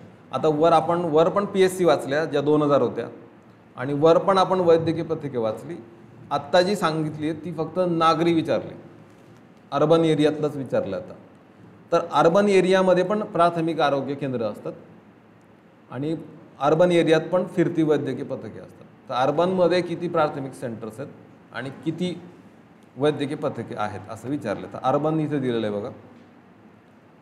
तर 807 प्राथमिक आरोग्य केंद्रे आणि 10 फिरती वैद्यकीय पथके कार्यरत आहेत. बरोबर आहे का? 29चं 2 उत्तरे वाचू आपण. राष्ट्रीय आरोग्य अभियान 2013 मध्ये सुरू करण्यात आलेले राष्ट्रीय आरोग्य अभियान खरं तर 2005 मध्ये सुरू केले. 2005 मध्ये ग्रामीण आणि 2013 मध्ये अर्बन असे सुरू करण्यात आलेलं आहे. त्यातलं PSCचं उपकेंद्रांचं रूपांतर आपण हेल्थ वेलनेस सेंटरमध्ये करतोय आणि त्या हेल्थ वेलनेस सेंटरला आता आपण आयुष्मान आरोग्य मंदिर असं म्हणतोय आणि अशा 12,000 आरोग्य मंदिर कार्यरत आहेत. राष्ट्रीय ग्रामीण आरोग्य अभियान ग्रामीण जनतेस विशेषतः महिला, मुले व वंचित घटकांना किफायतशीर, सुलभ व दर्जेदार आरोग्य सेवा उपलब्ध करून देऊन त्यांच्या आरोग्यविषयक गरजा भागवण्यासाठी राज्यात राष्ट्रीय ग्रामीण आरोग्य अभियान सुरू आहे. त्याच्यासाठी 14,825 वैद्यकीय अधिकारी, 63,694 आशा स्वयंसेविका कार्यरत आहेत. हा आकडा 2 वेळा विचारला गेलेला आहे. त्याला 20-25 अंडरलाईन करा. राज्यात किती आशा कार्यरत आहेत असा प्रश्न विचारला तर 63,694 असं त्याचं उत्तर आहे. ठीक आहे. ग्रामीण अंतर्गत किती ॲक्रिडिटेड सोशल हेल्थ ॲक्टिव्हिस्ट कार्यरत आहेत? 63,694. यांच्या मार्फत ग्रामीण जनतेला आरोग्य सेवा, टेलिमेडिसिन सुविधा 23 जिल्हा रुग्णालय, 29 उपजिल्हा रुग्णालय, 6 वैद्यकीय महाविद्यालयामध्ये उपलब्ध आहे. नंतर नागरी अभियान नागरी भागातील जनतेच्या प्रामुख्याने 50,000 पेक्षा जास्त लोकसंख्या असणारी शहरं, तिथली झोपडपट्ट्या इथे आरोग्यविषयक गरजा भागवण्यासाठी नागरी आरोग्य अभियान सुरू आहे. राज्यातील 98 शहरांचा राष्ट्रीय नागरी आरोग्य अभियानांतर्गत समावेश आहे. त्याच्यात जळगाव हे शहर पण आहे. 807 प्राथमिक आरोग्य केंद्रे शहरांमध्ये उपलब्ध करून देण्यात आलेली आहेत आणि 10 फिरती वैद्यकीय पथके सुरू आहेत. 10 महानगरपालिका क्षेत्रामध्ये आपला दवाखाना जे वर दिलेले हिंदू हृदय सम्राट बाळासाहेब ठाकरे आपला दवाखाना तर ते सुरू आहेत. नंतरचा मुद्दा आहे प्रजनन, माता, नवजात शिशु, बालके आणि किशोरवयीन मुलामुलींचे आरोग्य कार्यक्रम आणि याच्यामध्ये सर्व योजनांची समरी दिलेली आहे. या प्रत्येक लाईनवर कधी ना कधी एक प्रश्न विचारला गेलेला आहे आणि ते भाग 2 पुस्तकात मी ऑलमोस्ट दिलेलं आहे. अहवालाच्या निमित्ताने आपल्याला ते परत रिवाईज होणार आहे. या सगळ्या योजनांचा उद्देश माता मृत्यू प्रमाण अर्भक मृत्यूदर आणि एकूण जनन दर कमी करणे आहे. अंडरलाईन करा. या सगळ्या योजनांचा उद्देश ज्या आता खाली दिलेल्या आहेत त्या सगळ्यांचा उद्देश आहे माता मृत्यू प्रमाण, अर्भक मृत्यूदर म्हणजे इन्फंट मॉर्टॅलिटी रेट, इन्फंटला अर्भक त्यांनी म्हटलेलं आहे, शिशु म्हणतात त्याला, आणि जनन दर म्हणजे टोटल फर्टिलिटी रेट कमी करणे या सर्व योजनांचा उद्देश आहे. आणि 2020 मध्ये काय स्थिती होती तर ह्या पॅरेग्राफमधले सगळे आकडे महत्त्वाचे, त्यातले पण 3 आकडे मी जास्त हायलाईट करतो. 2020 मध्ये जन्मदर 15, मृत्यूदर 5.5, अर्भक मृत्यूदर 16. तर हा अर्भक मृत्यूदर 16 आहे, त्याला मी अंडरलाईन करतो. म्हणजे इन्फंट मॉर्टॅलिटी रेट, 1 वर्षाच्या आतील बालकाला इन्फंट म्हणायचं, त्याचा रेट 1000 इन्फंटपैकी 16 इन्फंट हे त्यांचा पहिला वाढदिवस साजरा करू शकत नाहीत. म्हणजे पहिल्या वाढदिवसाच्या आतच ते दगावतात. किती हजारामागे किती प्रमाणे? 16. लक्षात ठेवा आता 16. माता मृत्यू प्रमाण 33 नोंदवलं गेलेलं आहे, हे पण नोट डाऊन करून ठेवा.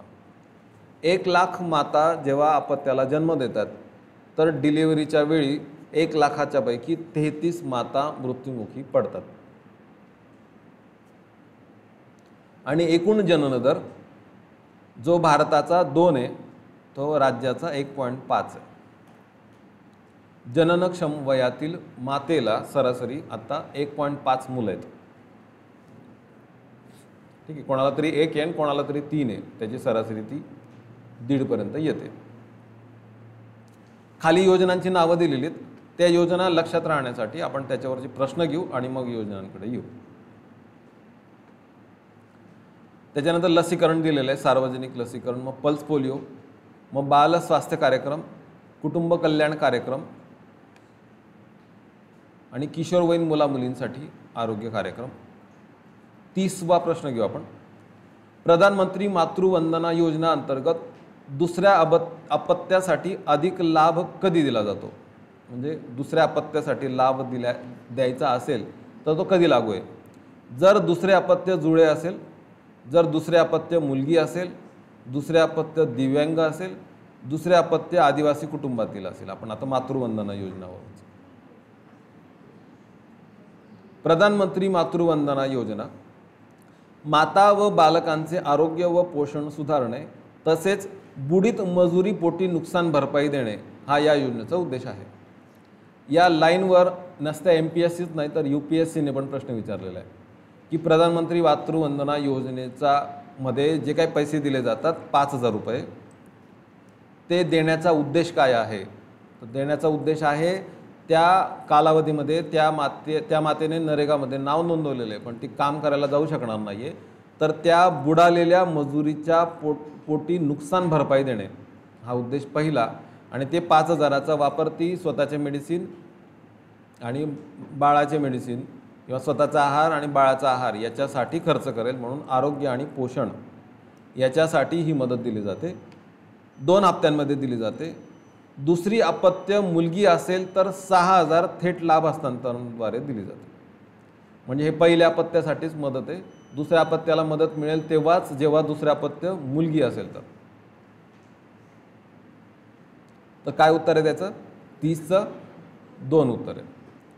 महाराष्ट्रात 2020 मध्ये नोंदवलेला एकूण माता मृत्यूदर किती होता? 33. आपण आत्ताच वाचलं. 31चं 2 उत्तर आहे. 1 लाख मातांमागे 33 माता मृत्युमुखी पडतात अजून पण.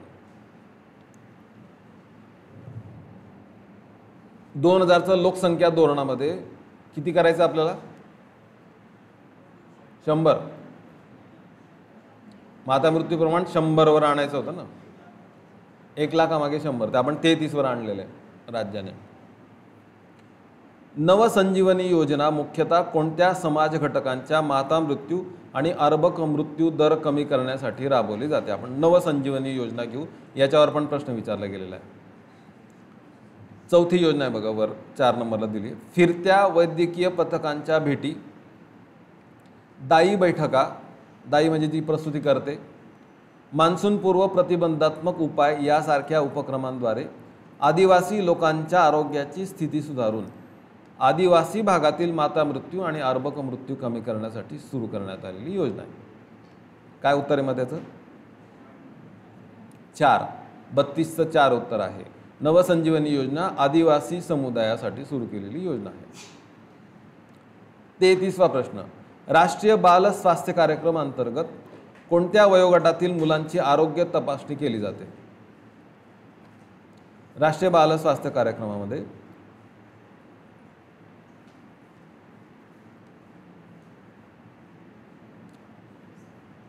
केवळ 0 ते 6 की 6 ते 18 की 6 वर्षांखालील की 0 ते 6 पण आणि 6 ते 18 पण? तर दोन्ही.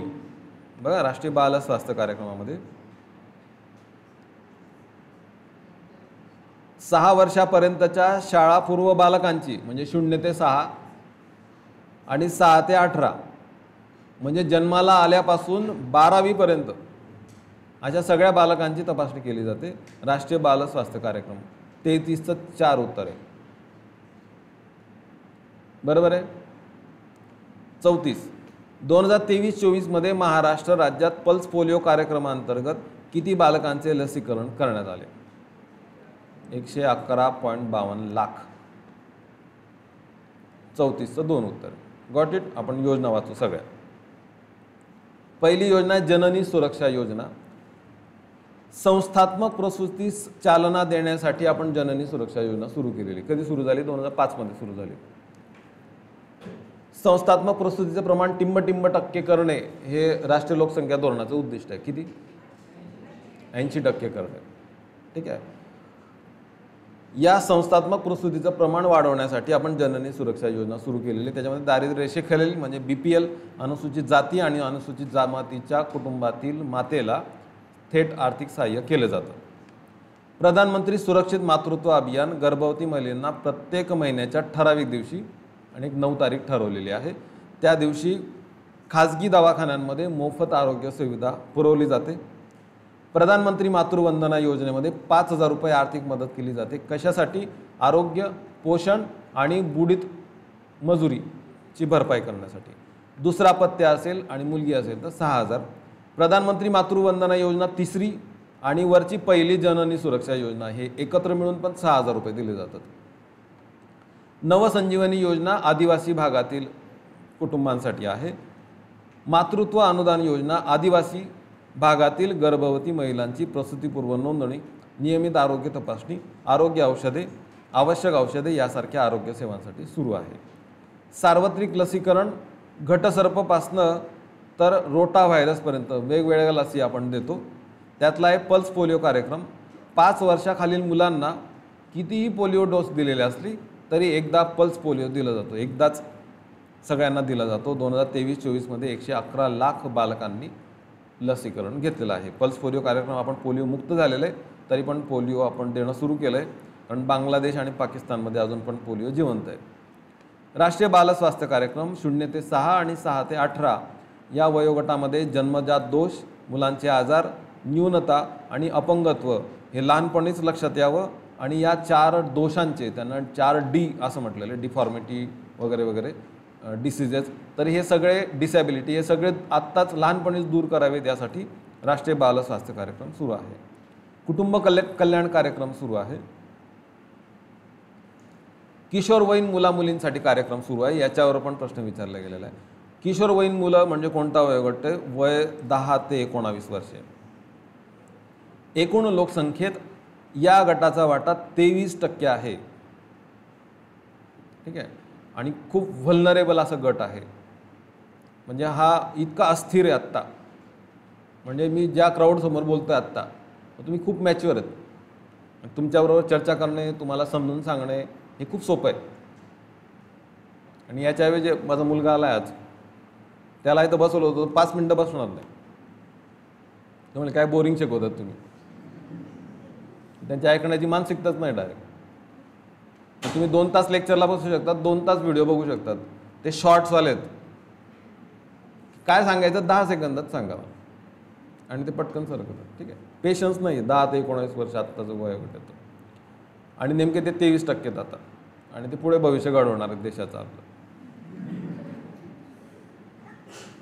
आणि हे मुलं डायव्हर्ट होणं, व्यसनाधीन होणं आणि आयुष्य किंवा बघा व्हॉट्सअप युनिव्हर्सिटी सगळी, कोणीतरी सांगतं आणि लगेच विश्वास ठेवतात. ठीक आहे. तो परवा क्लासमध्ये होता आणि अख्खा वर्ग गांधीजींना नावं ठेवत होता.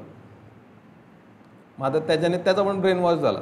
काल त्याला दिवसभर घेऊन बसलं ते आणि त्याला महात्मा गांधी शिकवलं. ठीक, व्हॉलेटाईल आहेत ते सगळे. त्यांच्यासाठी हा कार्यक्रम आहे. किशोरवयीन मुलामुलींचे प्रजनन आरोग्य सुधारणे, त्यांचं समुपदेशन काउन्सिलिंग करणे, जागृती निर्माण करणे, सुरळीत आणि सुरक्षित गर्भपात संबंधित सुविधा पुरवणे हा किशोरवयीन आरोग्य कार्यक्रमाचा उद्देश आहे. पुढच्या योजना आहेत राष्ट्रीय कीटकजन्य रोग नियंत्रण कार्यक्रम. काही राष्ट्रीय कार्यक्रम आपण राबवतो. कीटकजन्य रोग नियंत्रण कार्यक्रम, असंसर्गजन्य रोग कार्यक्रम, त्याच्यानंतर क्षयरोग, अंधत्व, कुष्ठरोग, वृद्धापकाळ आरोग्य शुश्रूषा कार्यक्रम, कर्णबधिरता प्रतिबंध नियंत्रण कार्यक्रम, मानसिक आरोग्य कार्यक्रम, आयोडीन कमतरता किंवा न्यूनता विकार नियंत्रण कार्यक्रम, आपत्कालीन वैद्यकीय सेवा आणि महात्मा ज्योतिराव फुले जन आरोग्य योजना आणि आयुष्मान भारत प्रधानमंत्री जन आरोग्य योजना. याच्यातल्या तब्बल 3 योजना खूप अत्यंत महत्त्वाच्या आहेत. बाकीच्या कार्यक्रमांमध्ये एकच लाईन आहेत ज्या फक्त आपल्याला लक्षात ठेवायच्या आहेत किंवा वाचायच्या आहेत. राष्ट्रीय एड्स नियंत्रण कार्यक्रमावर प्रश्न विचारला गेलेला आहे.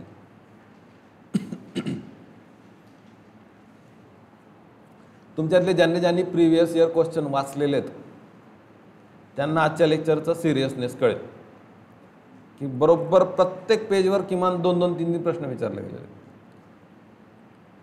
35वा प्रश्न आहे राष्ट्रीय क्षयरोग निर्मूलन कार्यक्रम अंतर्गत निक्षय पोषण योजनेअंतर्गत क्षयरोग रुग्णांना प्रति महिना किती भत्ता दिला जातो. जे ट्युबरक्युलोसिसचे पेशंट्स असतात त्यांना AKT म्हणजे त्यांना जी औषधं दिले जातात त्यांना AKT म्हणतात.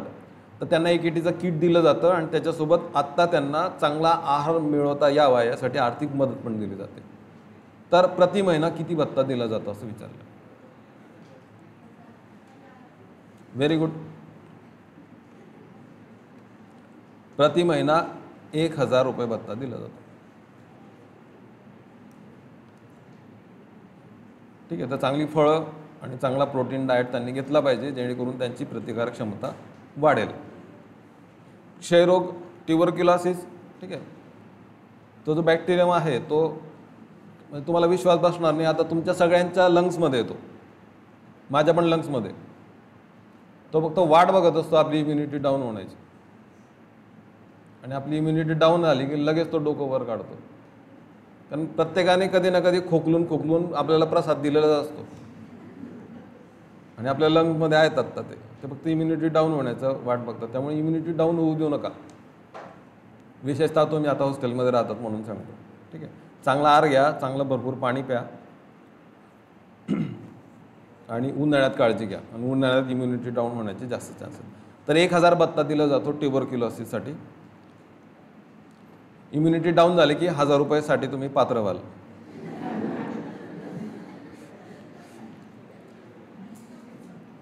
राष्ट्रीय कुष्ठरोग निर्मूलन कार्यक्रम अंतर्गत कुष्ठरोग निर्मूलनाचे उद्दिष्ट काय आहे. म्हणजे लेप्रसी इरॅडिकेशन प्रोग्राम आपण राबवतोय. इरॅडिकेट करायचं लेप्रसी आपल्याला. त्याचं टार्गेट काय आहे. इरॅडिकेशन करणे म्हणजे प्रमाण 0वर आणणे का, तर असं पण नाही आहे.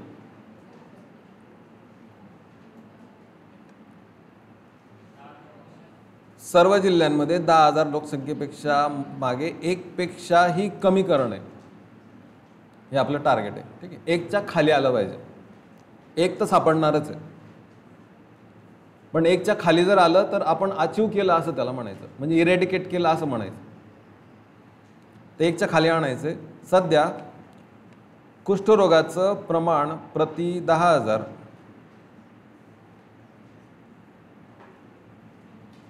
1.4 आहे. 1.04 आहे महाराष्ट्रामध्ये. शेवटची लाईन बघा त्या पॅरेग्राफमध्ये सापडली का. कुष्ठरोगाचे प्रमाण प्रति 10,000 किती महाराष्ट्रामध्ये आता 1.04. देशात आहे की राज्यात आहे.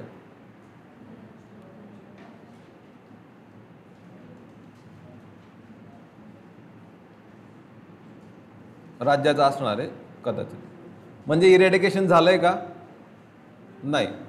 इरेडिकेशन म्हणजे 1च्या खाली पाहिजे. अजून पण 1.04 आहे, म्हणजे अजून आहे प्रमाण. जवळपास 13,000 पेशंट्स आहेत आपल्याकडे लेप्रसीचे. तर 36चं 3 उत्तर आहे. 10,000 लोकसंख्येमागे 1 किंवा त्याहून कमी रुग्ण असणे.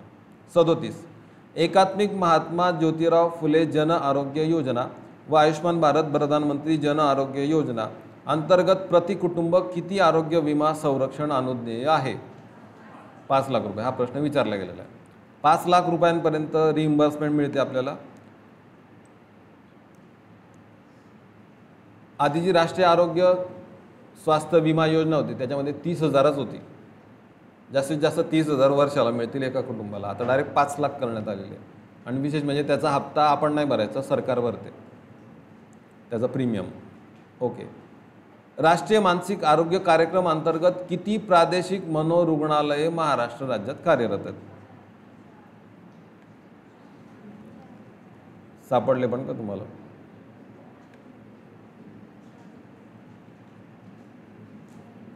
चार प्रादेशिक मनोरुग्णालये राज्यात आहेत. ठीक आहे.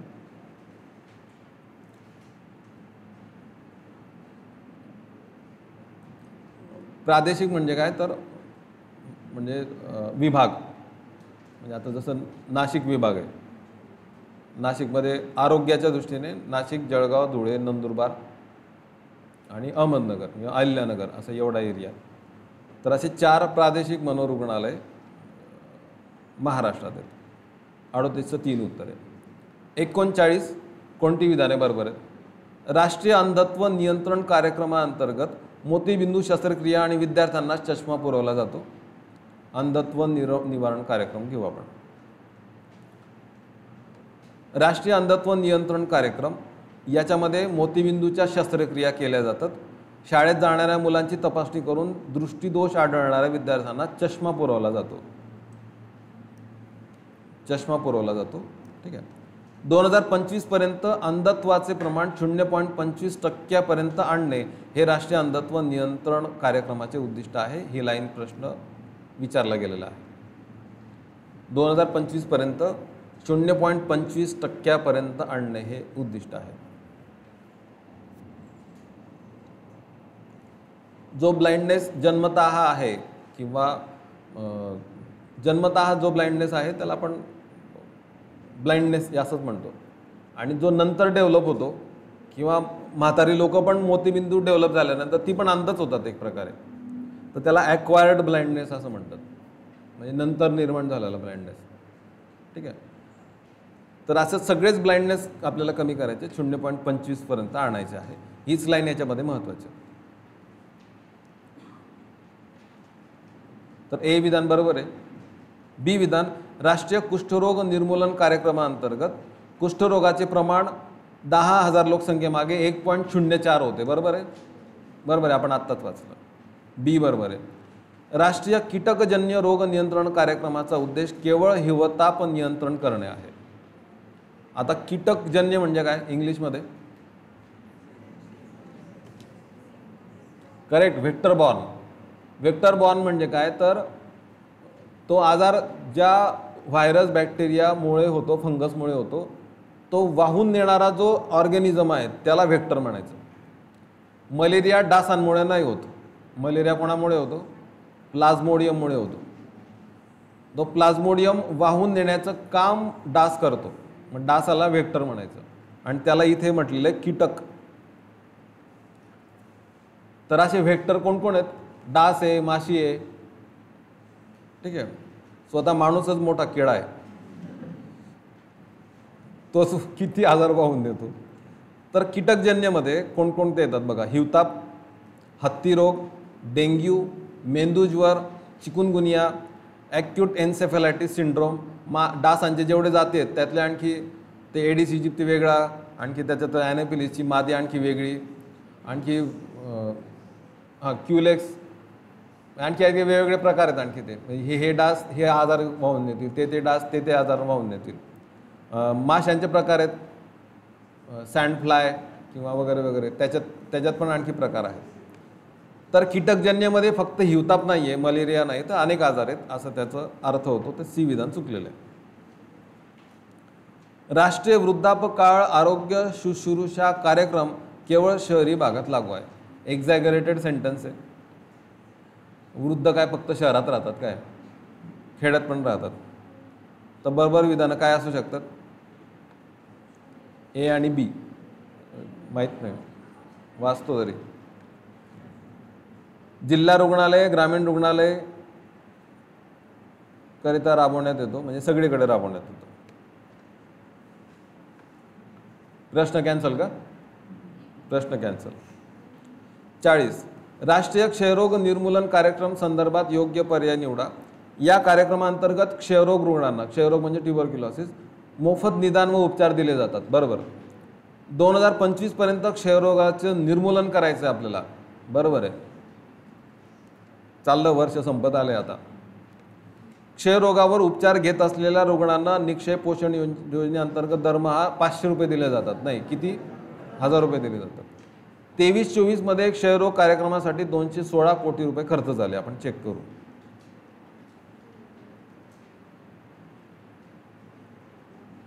हे बघा, 2025 पर्यंत क्षयरोगाचं निर्मूलन करायचं आपल्याला, 1000 रुपये दिले जातात.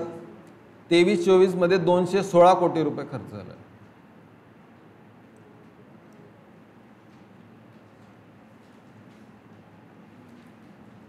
काय उत्तर आहे 29चं? मग सॉरी 40चं उत्तर काय आहे? 2. ए बी डी बरोबर आहे. राष्ट्रीय एड्स नियंत्रण कार्यक्रम प्रभावीपणे राबवण्यासाठी महाराष्ट्रात टिंब या संस्थेची स्थापना करण्यात आलेली आहे. महाराष्ट्र राज्य एड्स नियंत्रण सोसायटी, MSAC नावाची संस्था आहे. तर तिची स्थापना करण्यात आली. 41चं 3 उत्तर आहे.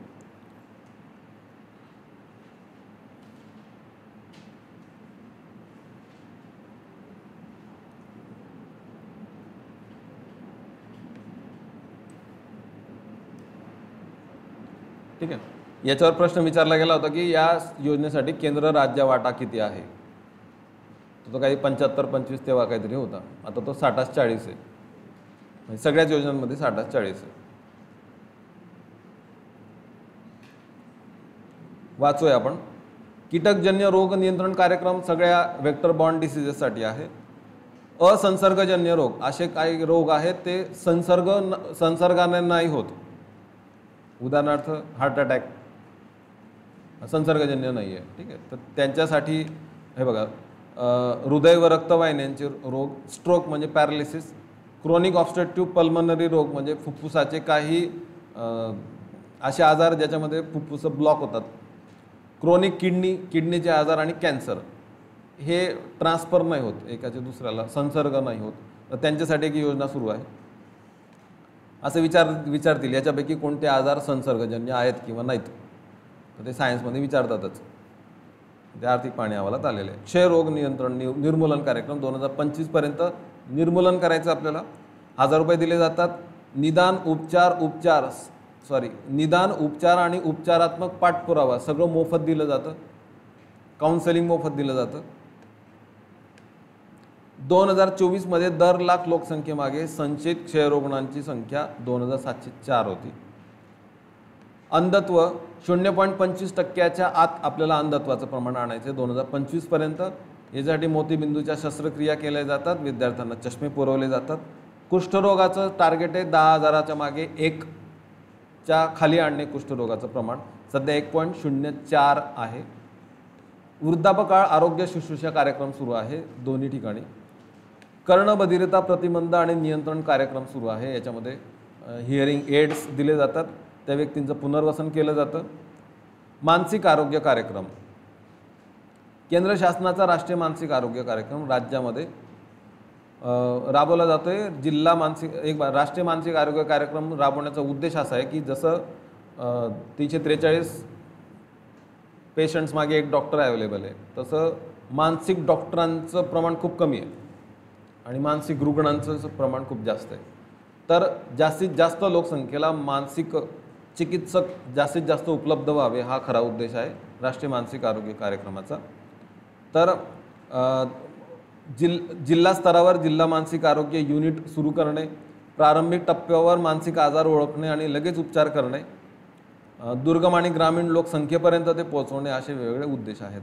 4 प्रादेशिक मनोरुग्णालय आपल्याकडे कार्यरत आहेत आणि अनेक आणखी घटक. 14 आत्महत्याग्रस्त जिल्ह्यांमध्ये प्रेरणा प्रकल्प सेवा सुरू आहे. हे पण अंडरलाईन करून ठेवा.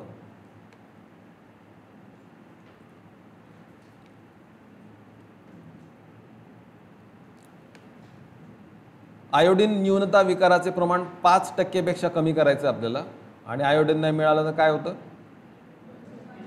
गॉयटर. कोणत्या ग्लँडचा डिसीज आहे? थायरॉइड ग्लँडचा. थायरॉइड ग्लँड काय तयार करते? थायरॉक्सिन तयार करते. T3, T4 आणि थायरॉक्सिन तयार करते. कशासाठी लागतं ते? शरीराच्या वाढीसाठी. आपण लहानाचे मोठे होतो ते त्याच्यामुळेच होतो, आणि ते जर मिळालं नाही तर डॉर्फिझम होतं आणि बरेच आजार आहेत आणखी ते T3, T4 किंवा थायरॉक्सिनचे. ओके, तर ते प्रमाण आपल्याला 5%च्या आत आणायचं आहे. याच्यासाठी आपण आयोडीन न्यूनता विकार कार्यक्रम सुरू केलेला आहे. आपत्कालीन वैद्यकीय सेवा 108 क्रमांकावर फोन केला तर ॲम्ब्युलन्स सेवा अहोरात्र उपलब्ध आहे आपल्याकडे. वेगवेगळे बोर्ड लावलेले असतात, 108 108 108. 937 रुग्णवाहिका आहेत आपल्याकडे. त्यातल्या 233 रुग्णवाहिका म्हणजे ॲम्ब्युलन्स जे आहेत त्या वेल प्रिपेअर्ड आहेत. त्याच्यामध्ये सगळे CPR वगैरे सगळे आहे. 1 जुलै 2024 पासून आपण राजीव गांधींचं नाव सोडून महात्मा ज्योतिराव फुले जन आरोग्य योजना सुरू केलेली आहे. आधी तिचं नाव राजीव गांधी जन आरोग्य योजना असं होतं. आणि प्रधानमंत्री आयुष्मान भारत योजनेचा जो जन आरोग्य योजना पार्ट आहे तो एकत्रित आपण केलेला आहे. 5 लाख रुपये विमा दिला जातो वर्षभरामध्ये. याच्यात मी जे जे हायलाईट करतो ते सगळं अंडरलाईन व्यवस्थित करा. किती आरोग्य विमा दिला जातो? 5 लाख रुपये. किती शस्त्रक्रिया आणि चिकित्सा त्याच्यात अंतर्भूत आहेत? 1356. हा आकडा पण विचारला जाईल. किती प्रकारच्या शस्त्रक्रिया करता येतात? 1356 प्रकारच्या शस्त्रक्रिया करता येतात. हा आकडा दरवर्षी थोडा थोडा बदलतो. आत्ता लेटेस्ट आकडा आहे. 1356 प्रकारच्या शस्त्रक्रिया त्याच्यामध्ये पात्र आहेत. राज्यात डिसेंबर 2024 पर्यंत 2.92 कोटी आयुष्मान कार्ड निर्माण करण्यात आलेले होते. हे पण अंडरलाईन करून ठेवा.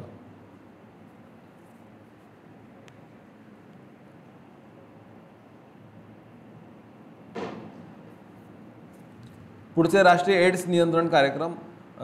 महाराष्ट्र राज्य एड्स नियंत्रण सोसायटी आपण स्थापन केलेली आहे. जनजागृती, हे प्रबोधन आणि देखरेख हे सगळा महत्त्वाचा मुद्दा याच्यामध्ये. खूप महत्त्वाची योजना ते राहिलेली नाही आता.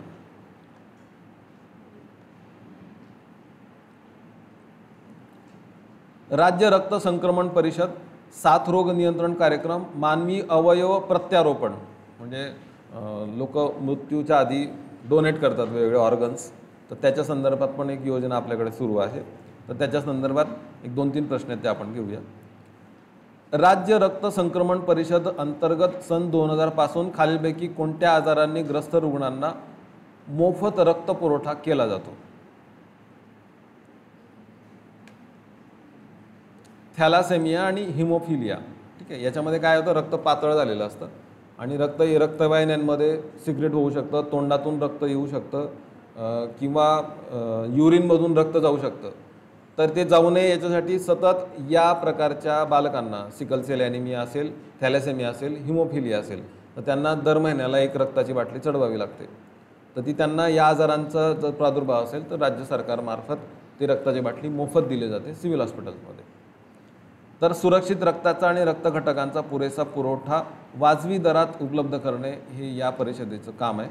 सन 2000 पासून सिकल सेल ग्रस्त बालके, थॅलासेमिया आणि हिमोफिलिया या तिघांसाठी मोफत रक्त पुरवठा केला जातो.